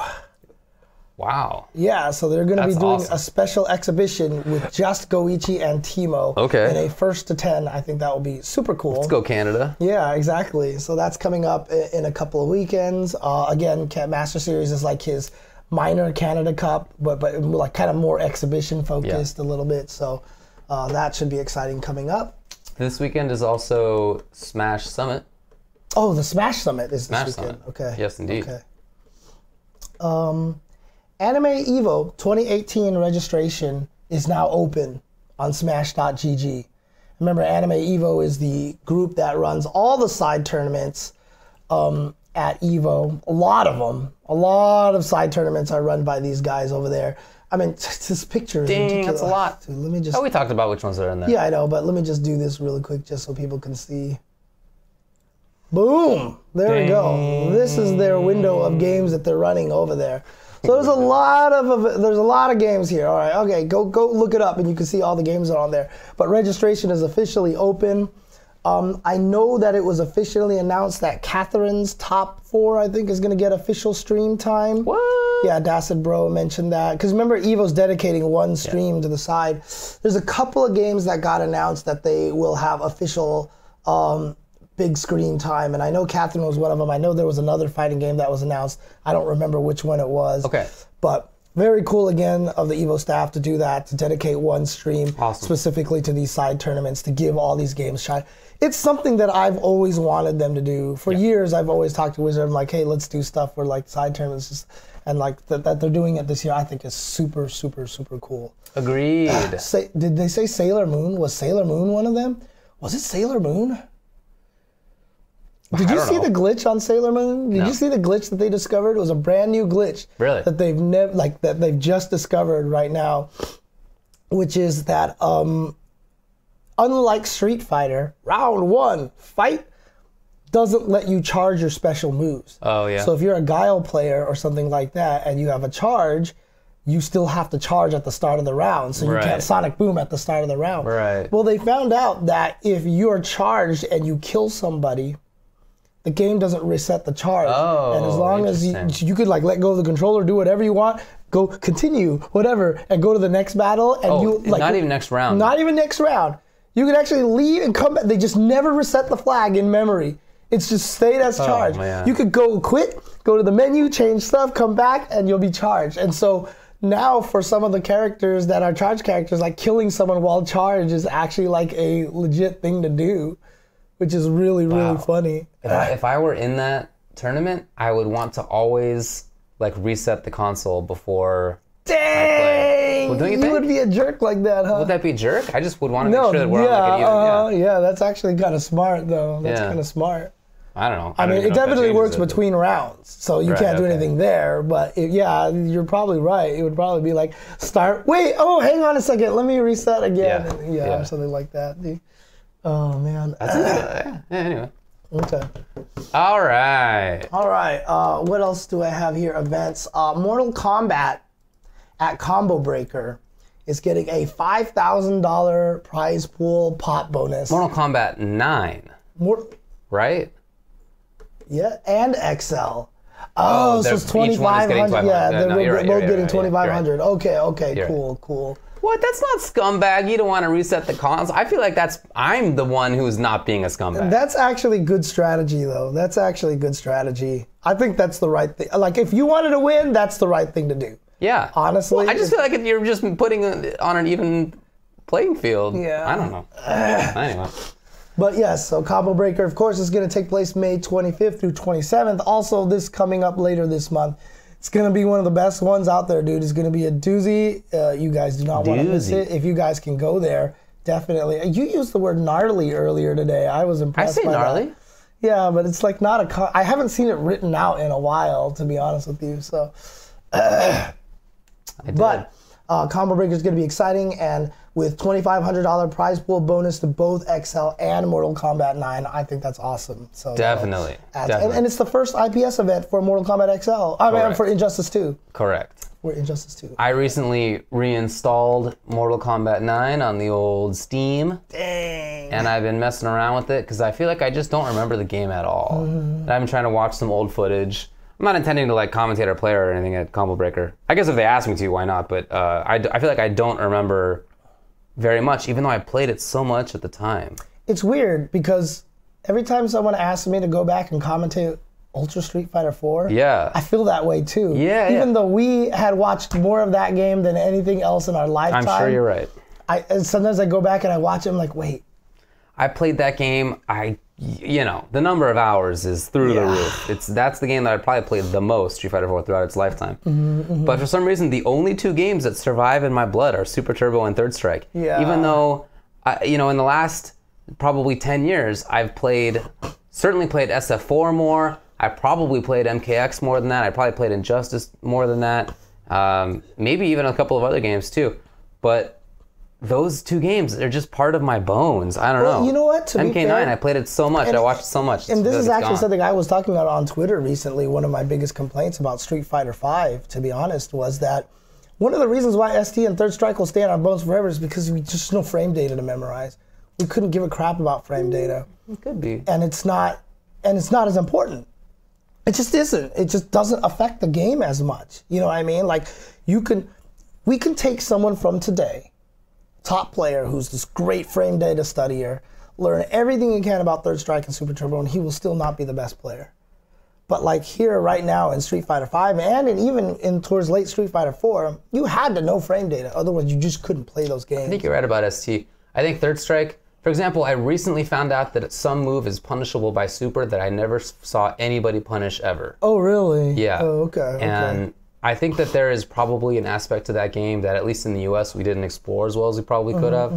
And Silent Scope's right, too, is because the game's never changed. They've never changed. Well. Yeah, no, you're right. But although SF4, I guess that's true, it did change quite a bit. MK9, I played a lot. No, you're right, it changed a lot, now that I think about it. Yeah, the beginning of the game was not at all like the end of the game, so okay, fair enough. Yeah.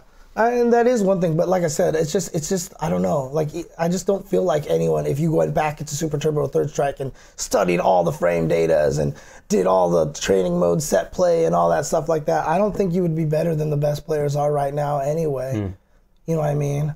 There's just something about the way those games are made that the experience is more important than the math. So I think I agree with ST, but I don't think I agree with Third Strike. Interesting. Okay. That'd be interesting. I would love to see someone like, 30th anniversary is coming out this month, so maybe we'll find out. Maybe we'll all of a sudden have this influx of like really crazy science players in training mode with all the frame data. I think that doesn't mean crazy. So. Yeah, there you go. Well, yeah, I mean, like they'll learn the frame data, but my opinion is that it's not going to make them any better than anybody else. I don't think learning the frame data is going to change anything. You know what I mean? Like, I don't think if you got one of those crazy guys nowadays with like learning all these frame data that's going to go back and play Third Strike, I don't know if it'll necessarily make a difference. I found a couple years ago, I found a frame kill situation with Q that gets meaty crouching medium kick in such a way that you don't get pushed back far enough that you can no longer do close medium kick afterwards.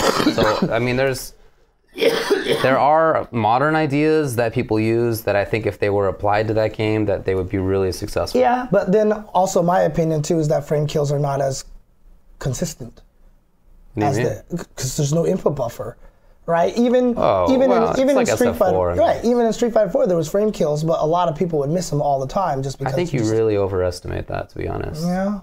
I really think it's Street Fighter 4 was a lot easier because of plinking. So a lot of times the frame kills required plinking.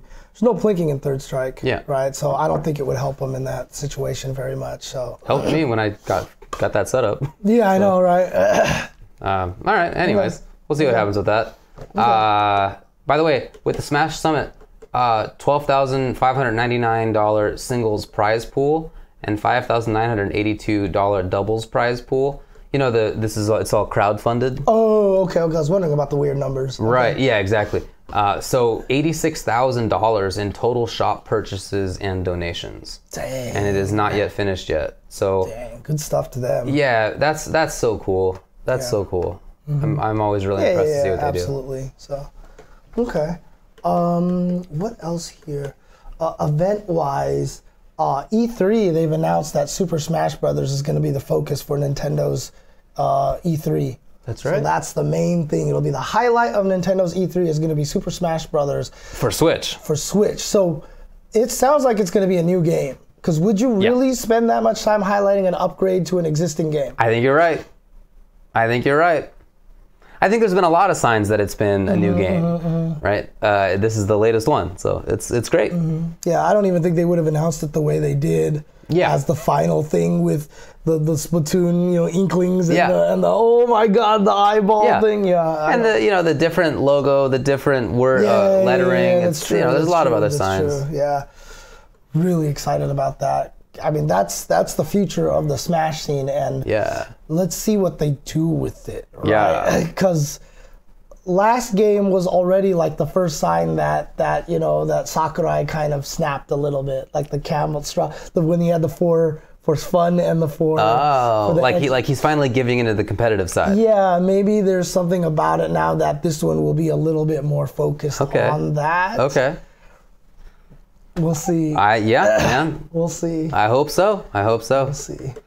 I don't. Yeah, I think it's PTC says. Do people actually think it's not a new game?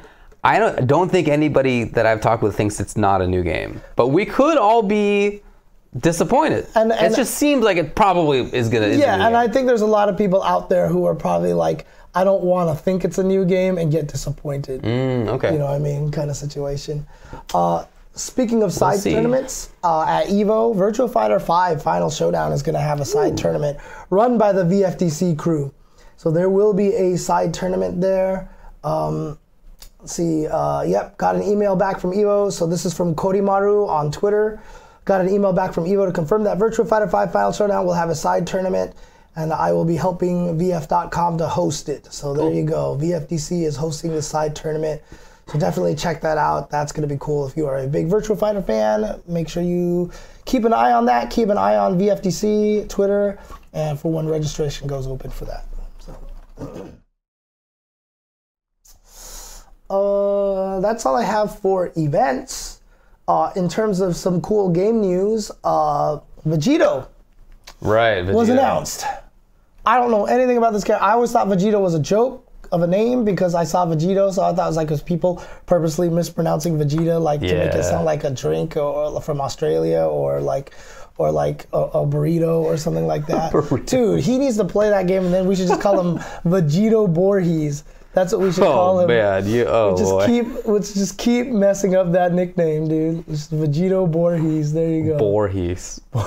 Vegito Voorhees is actually a better nickname than Burrito Voorhees. I think you're right, man. Actually, because then there's at least this Dragon Ball reference, and Voorhees is actually kind of funny, to be honest with you. It is kind of funny. So, all right.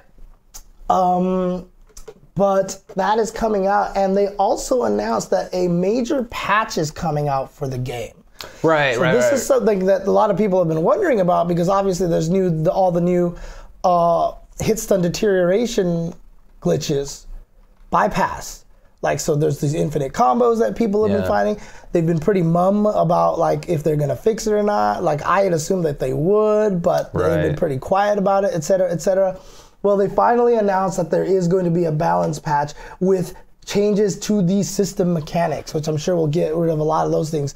And I don't know how much they're going to change the system mechanics, right? Like, it's interesting because, you know, a lot of people are like, oh, it's ArcSys balancing. That means that Cell's going to get stronger, and that Adult Gohan's going to gain new powers, you know, and, you know, the Nappa's going to suck more, you know, and stuff like that. I mean, that's kind of been their history with some of the Guilty Gear. It's not been that bad, but it's always like, that's what it feels like. Like, Sin never gets weaker. Johnny keeps getting stronger for some reason, you know, and stuff like that. But they're still reasonably balanced, right? Yeah, it's still reasonably balanced. It's not like it's like, it's like ridiculous, right? So, well, they mentioned 14 characters who they're looking at, but they also said that that's not the exclusive list. Yeah, the picture says etc. at the bottom. Yeah. So they may be more than that, because one of the characters that they don't show is Cell, and that if they're going to change characters, and if they are going to nerf anybody, seems like one of the ones you would do. Yeah. I don't really know. In my own opinion, I don't want them to nerf almost anything. Maybe a couple things here and there. They should fix the glitch, right? You start a combo with multiple hits immediately. They should. I would like them to change Super Dash, so maybe it autocorrects a little bit less. Oh, right, yeah. A lot of people hate cross-up Super Dash. Kind of, it just moves in a strange, unpredictable way sometimes. A lot of the times it's at least predictable, but there's some times when it just does crazy stuff. Right, and you know, having a decent alpha counter, I see some people talking about. I know a lot of people kind of want that kind of thing. I would trade a decent alpha counter if you couldn't combo off of it. As the player coming in, you can't combo. If you can't, like, so safe, but you can't get damage out of it. Right, exactly. So, because right now it can lead to a decent chunk of damage if it connects, right? So, I mean, or maybe right even now, having two versions of it.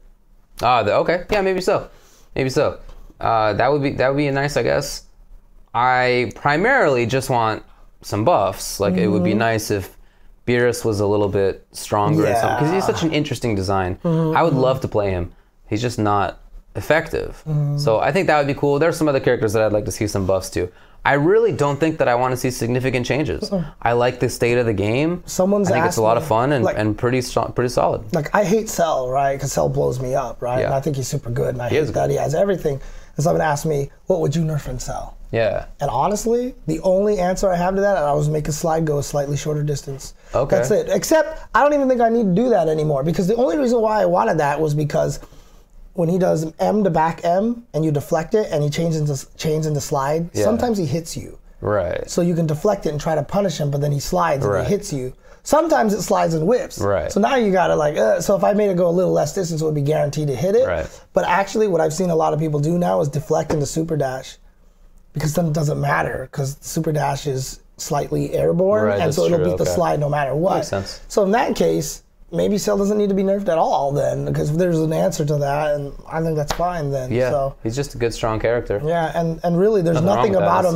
There's nothing about him that's like blatantly cheap. You know what I mean? He just has everything, and that's what makes him good. But I don't think there's anything about him that feels broken. Nothing like super stands out as individual point. Yeah, okay. Exactly. So. As far as assist go, I see people talking about that in the chat. I guess you nerf Vegeta assist a little bit. Maybe it doesn't last quite as long period of time. But I wouldn't want to see a significant nerf to it.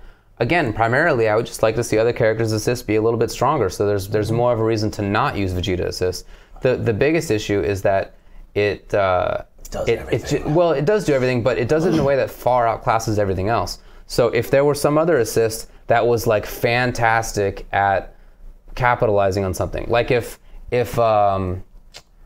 I don't know, there was assist that kept up combos super well, but didn't necessarily have neutral control, but it was just like you convert everything with it, something like that. Okay, you use that maybe. If there were a beam assist that was, you know, even better in some ways at forcing people into a situation, like maybe a taller, bigger beam or whatever, that lasted for longer. That was more important for neutral. Maybe that, I feel like there are ways to improve things. Like if you made, for example, like a spark assist that sucked people in, then it could be an extender, but it wouldn't be the same kind of lockdown neutral Vegeta Makes assist, sense. Or if donut assist, maybe like just instantly tracks to them, and because it's kind of crappy, to be honest, mostly for resets. But if it were like you convert every time out of it, then okay. Things like that I would like to see a little bit more. So, I mean, I see a suggestion in there to reduce Vegeta's assist cooldown to make it slower. And only his, but see, I don't like that kind of thing. They are different. They're different now. Are they different now already? Oh, I don't think I knew that. Yeah. Assists have different cooldown lengths already. Oh, okay. Well, I'm not a fan of that. Okay. I mean, I was never a fan of, for example, X Factor giving different benefits to different characters. I'm never really kind of a fan of that kind of situation. So. Maybe some characters' assists should be a little bit better anyway. Like, that Krillin throws a rock and it's just like, maybe a little bit improved. Dude, there are some assists that are just not useful. Yeah, like even during the time that I was using, I can't believe I can't remember his name now. Okay. Ginyu. When I was using Ginyu's assist is just the rush. Yeah, it's really not very useful at all. It doesn't even go full screen, doesn't go anywhere. It was just like super impossible to use. So. Yeah. Oh, okay. That's not what Friday meant. Sorry about that. Okay, my bad.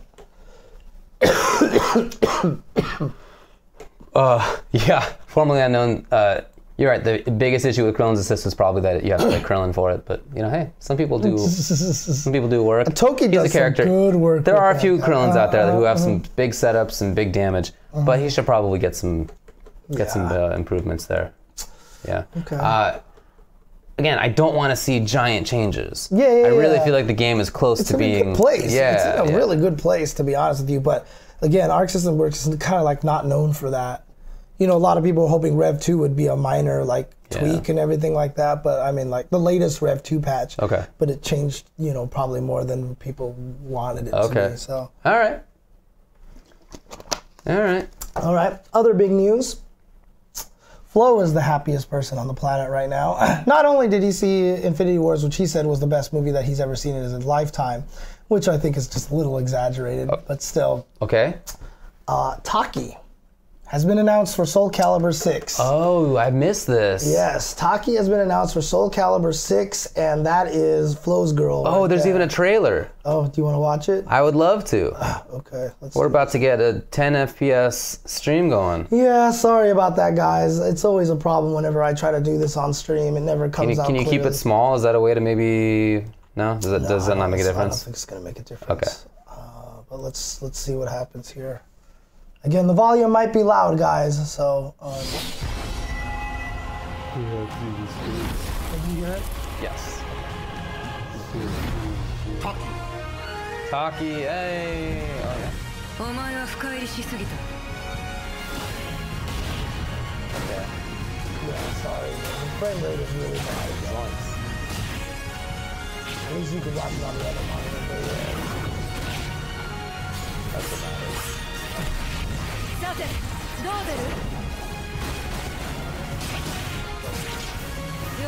Yeah, Flo often credits Taki and Soul Calibur for inspiring their decision making on how to bait people out and how to play really smart fighting games, mind games.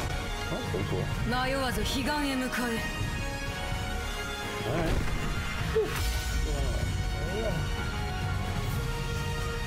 They gave Taki a fireball. That looks pretty cool.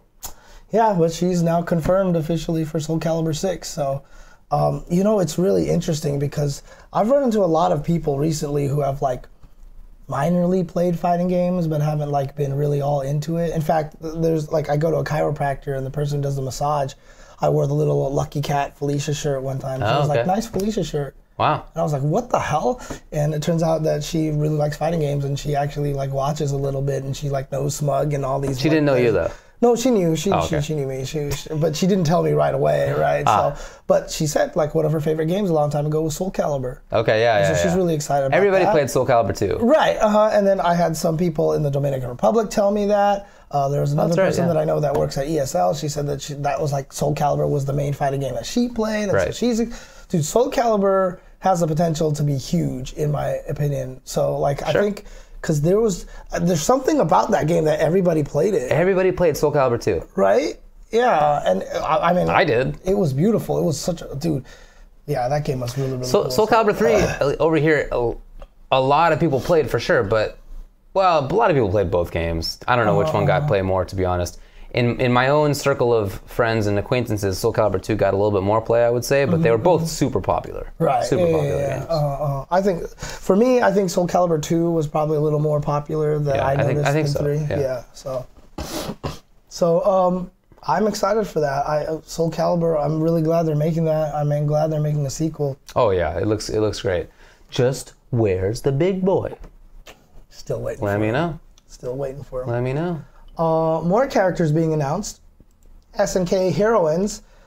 Sylvie and Zarina have been added to it. So the two of the new characters to KOF 14 have been added to the game. I mean, I know this is the game of waifus, and so I guess I'm just a little concerned because isn't Sylvie like supposed to be like a little girl or something like that? I know nothing about it. So I just... Is she the one who has the eyeball head? Yeah, she's the Shumagorath character, so with the eyeball there, so... But... I don't know, bub. Never stopped them before in the past. So. No. But yes, there you go. So those two characters have been added to SNK heroines. All right. Also, BlazBlue Cross Tag Battle has announced that an English beta will be coming out for the game soon. They said they announced via Twitter that news regarding this is coming Monday, April 30th.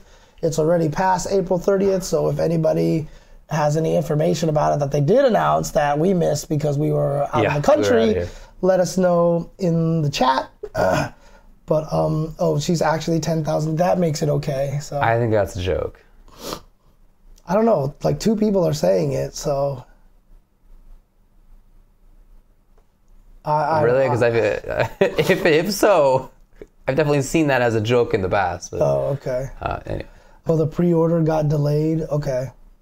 Oh. Okay. Now Silent Scope is on this mission to look at ST frame data. Yeah, it's out there. Yeah, it's out there, but everything links into everything, so it really... Yeah, it's same on blocking. Nothing's really punishable. Super rare, right? Right, yeah. So it's just like... Don't do point-blank dictator slide. Yeah, pretty much, so... It's like I said, to this day, I still don't even know if Bison Scissor Kick is positive or negative. I'm pretty sure if it hits both hits... Point blank, it's negative because Zangief gets a free SPD, I think. He does, if you do it point blank. Okay, so it's definitely negative, but if you do it at the right range... Yeah, at the right range, you're fine. Which is like everything else, which is everything that's not that range, basically, so... You can do the Psycho Trap on Dhalsim, you know? What's that? Well, so there's a range where medium Psycho Crusher into, I think it's, I haven't done this in a while now, stand short is a... Stand short, down strong, Psycho Crusher, stand short, down strong, Psycho Crusher. Dhalsim can't get out of it. Because his buttons are too slow to beat. Like, there's actually a hole, so if you have an invincible move, you can get out of it. But he doesn't. So you just keep it up over and over, and it's a chip dead situation. Interesting. You never seen that? Interesting. Okay. Nice. I believe that's the series. I haven't done it in so long now. Okay. I was just talking about how this game's in my bones, but I think that's it.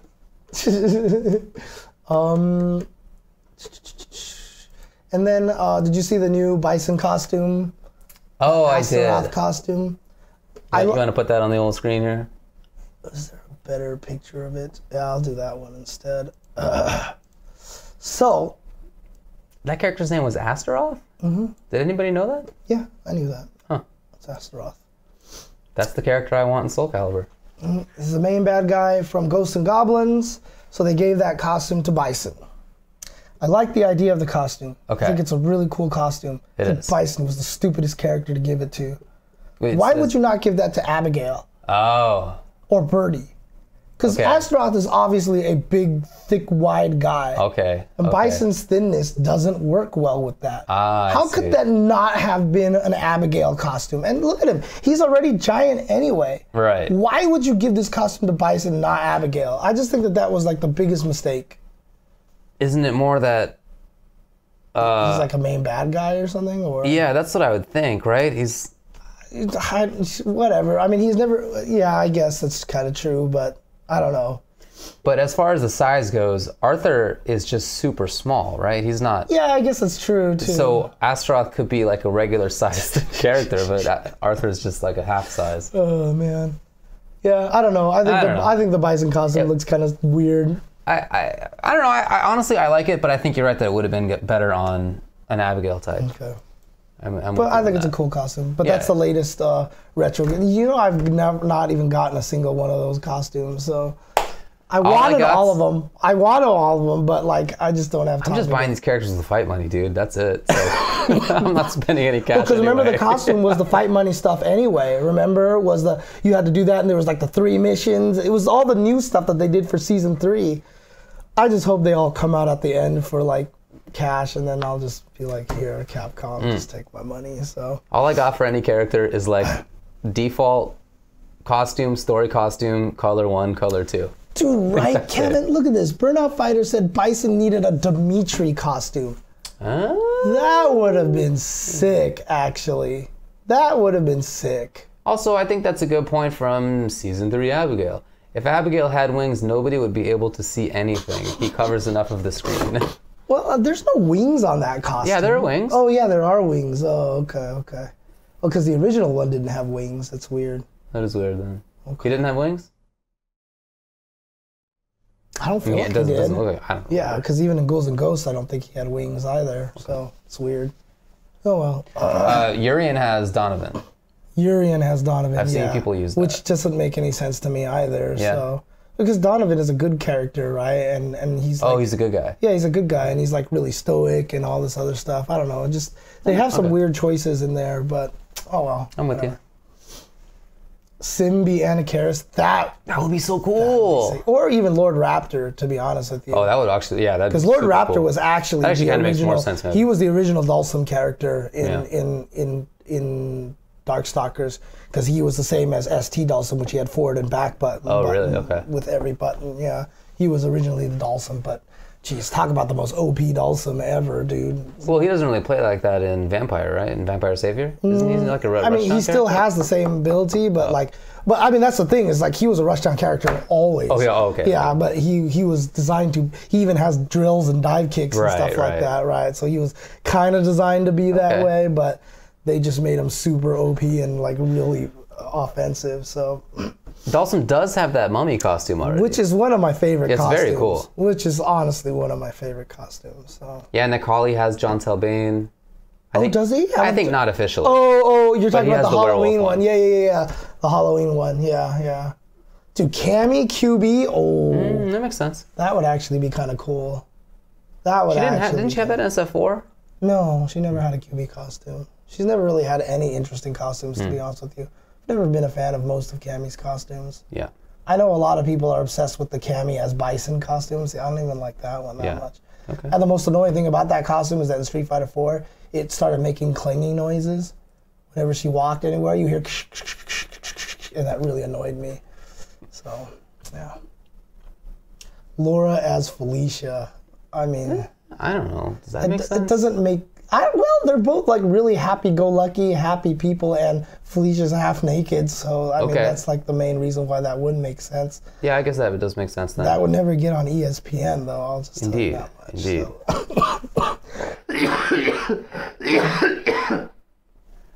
So. Honestly, they just need to make a Darkstalkers pack for the whole game. Yeah, that'd be awesome. You know, just like instead of having Talbane, like they shouldn't have used They shouldn't have used, I'm sorry, Donovan for Yuri, and they should just save that for a Darkstalkers pack. That would have been sick. Because I would have, like, if they were like, here's a Darkstalkers pack for $150, I'd be like, take my money, Capcom! Wow. You know, like, seriously, dude. I seriously You'd be like 30% of all the money that they get out of it. Yeah, I know, pretty much. Abigail or Birdie as Sasquatch, that makes sense.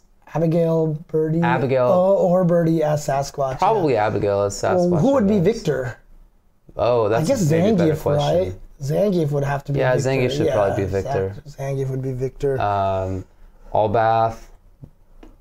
Ooh, who would be Allbath? It would have to be like... Maybe, well, the suggestion was Blanca. Oh, no. Yeah, I don't think they're both from right Brazil, I understand, but like... Allbath is from Brazil? Yeah, he's from Brazil. Oh, okay.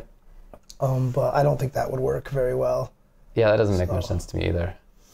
Okay. Ryu as Bishamon. Wasn't there already a Ryu as Bishamon one? Well, he had the samurai outfit that XSK Samurai used. I guess it's just a regular samurai But it's just outfit. samurai, Okay. but they could just totally turn it so that he has the face and everything like that. Although that's another weird one because Bishamon, I mean, honestly, Akuma would be better as Bishamon. That does make sense, yeah. Actually, that'd be cool if they did that because then you could put Ryu in the samurai and then you would have the samurai versus Bishamon. Actually, that would be kind of neat. Cool. That would be kind of neat. So, Xianko Fang. I mean, that cool. you'd have to do it. That would be okay. I'm They're with that. they're already like that, right? I'm with that. That makes sense. As long as Fang keeps the boob window, as long as he keeps the boob window, That's funny. Yeah. I think that would work out really well. Yeah, that sounds and great. A giant bow in the back, dude. That'd be awesome. It's got to stick around. I'd be all for that.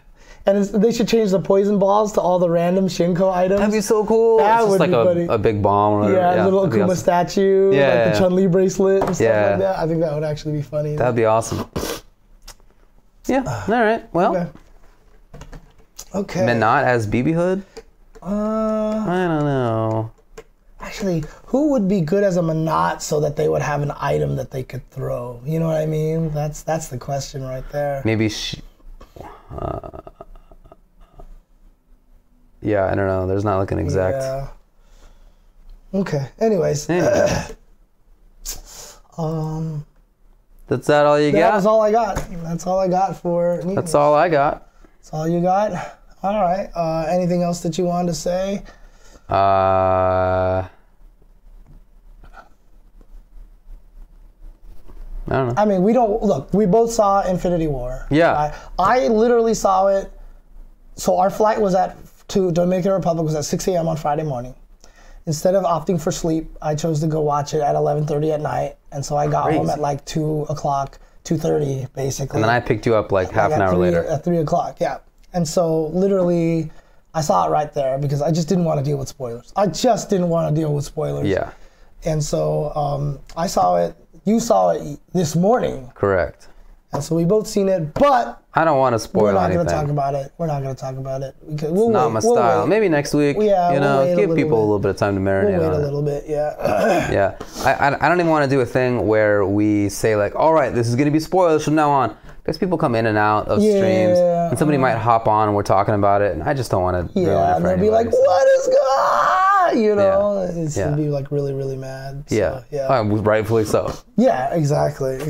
So. But I am back on Twitter. I only looked at my... Oh, is that why you were off of Twitter? Was to kind of avoid spoilers? Ah, that's smart, because there was a lot of them on there. Were there? Well, the problem with it is that spoilers are becoming a joke meme now. So people will show like a spoiler without any explanation, and they'll show something that is like related to the movie, but you can't tell if you hadn't seen it, you know, and stuff like that. That's not funny. Yeah, people just doing that all over the place and stuff like that. So it was kind of really annoying. Yeah. Like I don't want to hear, if somebody liked it. I don't want to hear somebody tell a joke that ends up not being a spoiler, because in those intervening 3 seconds, I have this feeling like this asshole's about to spoil for me. I hate it. And then I found out it's not a spoiler. But the intervening few seconds have not been nice to me. Right. So I just, come on. Yeah. No, I agree. Folks. I agree. Come on. I agree with that. So I hate spoilers, and that's why like when I saw you, I was like, I saw the movie. It's the last thing I'm gonna say about it. And You did a good job. I didn't say anything to him about the movie for the rest of the weekend. And in fact, one point in time, I don't know if you saw, I was off to the side like texting someone for a really long time. Yeah. It's because my brother had just seen the movie and we were talking about it, and I just didn't even want to be anywhere near you so that you could look at my screen. So I just walked off to the side. I didn't even say that's why I left. I didn't even want to even let you know that I was talking about the movie. So I just walked off to the side and was texting my brother about it, and that's it. So there you go. Nice work. I do appreciate it, of course. Yeah, I only looked at my mentions on Twitter for like the last 3 days. Okay. That's all I looked at. I thought it was just because no internet, you were gone, you know. Oh man, we had internet. We were on Wi-Fi. It's true. Okay. You know? Fair enough.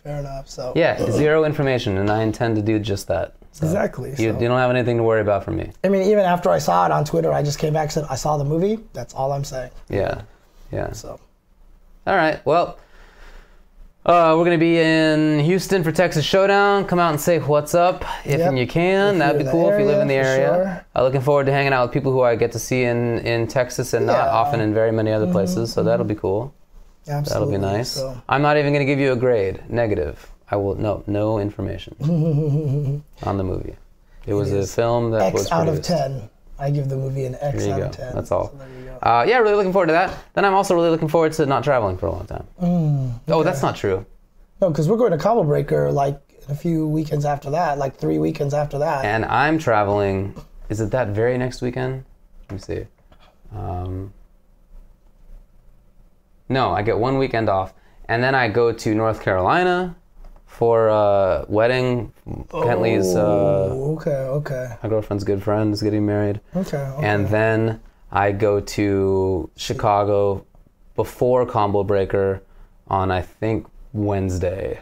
Oh, so you're going there early. I'm going there, to see family and stuff. Oh, okay. So I haven't got my flight yet. I need to get that. Dang, that's in a few weeks. Yeah, you should do that. Yeah, so there's a lot of traveling for me in the near future. Again, I really intended not to do that. Yeah. But, what are you going to do? June, as far as I know, I'm only going to CEO, and that's only at the very last Tiny Tex weekend. asks who usually wins the casual sets among top-tier Dominican players. I asked Mena that question. He said him. Mena's like, I win. Yeah. He says Kaba's usually number 2. Okay. So there you go. That makes more sense. Give you a word from the movie, the. There you go. That was definitely I'm sure it was said at some point in time. So. Yeah. But in any case, nice we will work. be in Texas this weekend. So Lost Ark. Is that an arcade in Texas? I've heard the name, but is that where that is?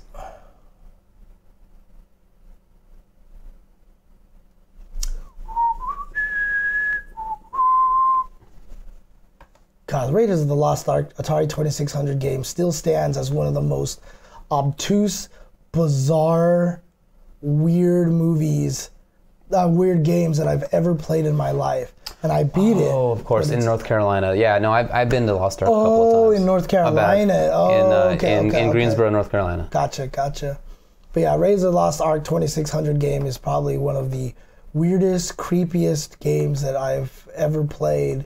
Because it just made no sense. Yeah? Like, it really honestly feels like the people who made it were, like, on crack. Okay. Because, like, some shit just doesn't make any sense. Yeah? Like, there's this, you go to this bizarre market square screen, and there's like, this guy who, if you cross his path, he just kills you and you instantly die. And there's one place, if you mess up, he drops you behind him, and there's, like, nothing you can do. You just have to go and die. And then you just start all over again, and you just keep going. Yikes. Dude, the game is so weird. It's so bizarre, dude. Like, I remember me and my brother playing it, and it's just like, it's cool because as you discover things, you're like, whoa, that's cool, because it just makes no sense. And when you find it, it's like the weirdest thing ever. But Jesus Christ, that game was weird. I was recently listening to a podcast about the history of Atari, and apparently there was a lot of coke going on. That it was like like the atmosphere of the company was like people who would party hard and then seriously. And so they'd be drinking constantly. They were on cocaine a lot. Yeah, I heard a lot about that, about like the environment for women as well wasn't very strong because makes sense. They would hire them based on looks. Oh, for real? Okay. And, do all these things, and there was like, you know, standard. Yeah, right. Yeah, and I also read that for some of the projects, they found out that they were doing it super late, and so they just had to like the next day. All right, let's put together what the game's gonna be. All right, start coding it. Dude, if you've played ET, yeah, that was one of the ones that was discussed. That all you have to know about ET is that you fell into pits a lot. Yeah. And you had health, and every time you tried to get out of the pit, it took some health. If you ever fell into a pit with not enough health, it was the end. Yeah. You quit. That was it. There's nothing you could do. It was a weird one. Oh man, those were some weird games back then. Yeah. Alrighty, anything else to talk about here? What do we got? No, I think we're good. Let's skedaddle. So, all right. Thanks a lot for hanging out, y'alls. Yep, and hopefully at least we're not flying out until Friday or Thursday. We're leaving on Friday. Okay, I'll try to stream a little bit on Wednesday and Thursday then. So, okay, thanks guys for hanging out. We will talk to you guys later. Peace out. Have a good night. Code Cane. That's a fun one. What's that? Well, if you're coding and coking, then it's Code Cane. Code Cane. Interesting. Okay. That's the technical term for it, I believe. Is it really? No. Oh. Dude, you know more than I do, okay, about the world. Well, so you know plenty about games. And coding in particular. Yeah, but I've never heard about Code Cane. Oh.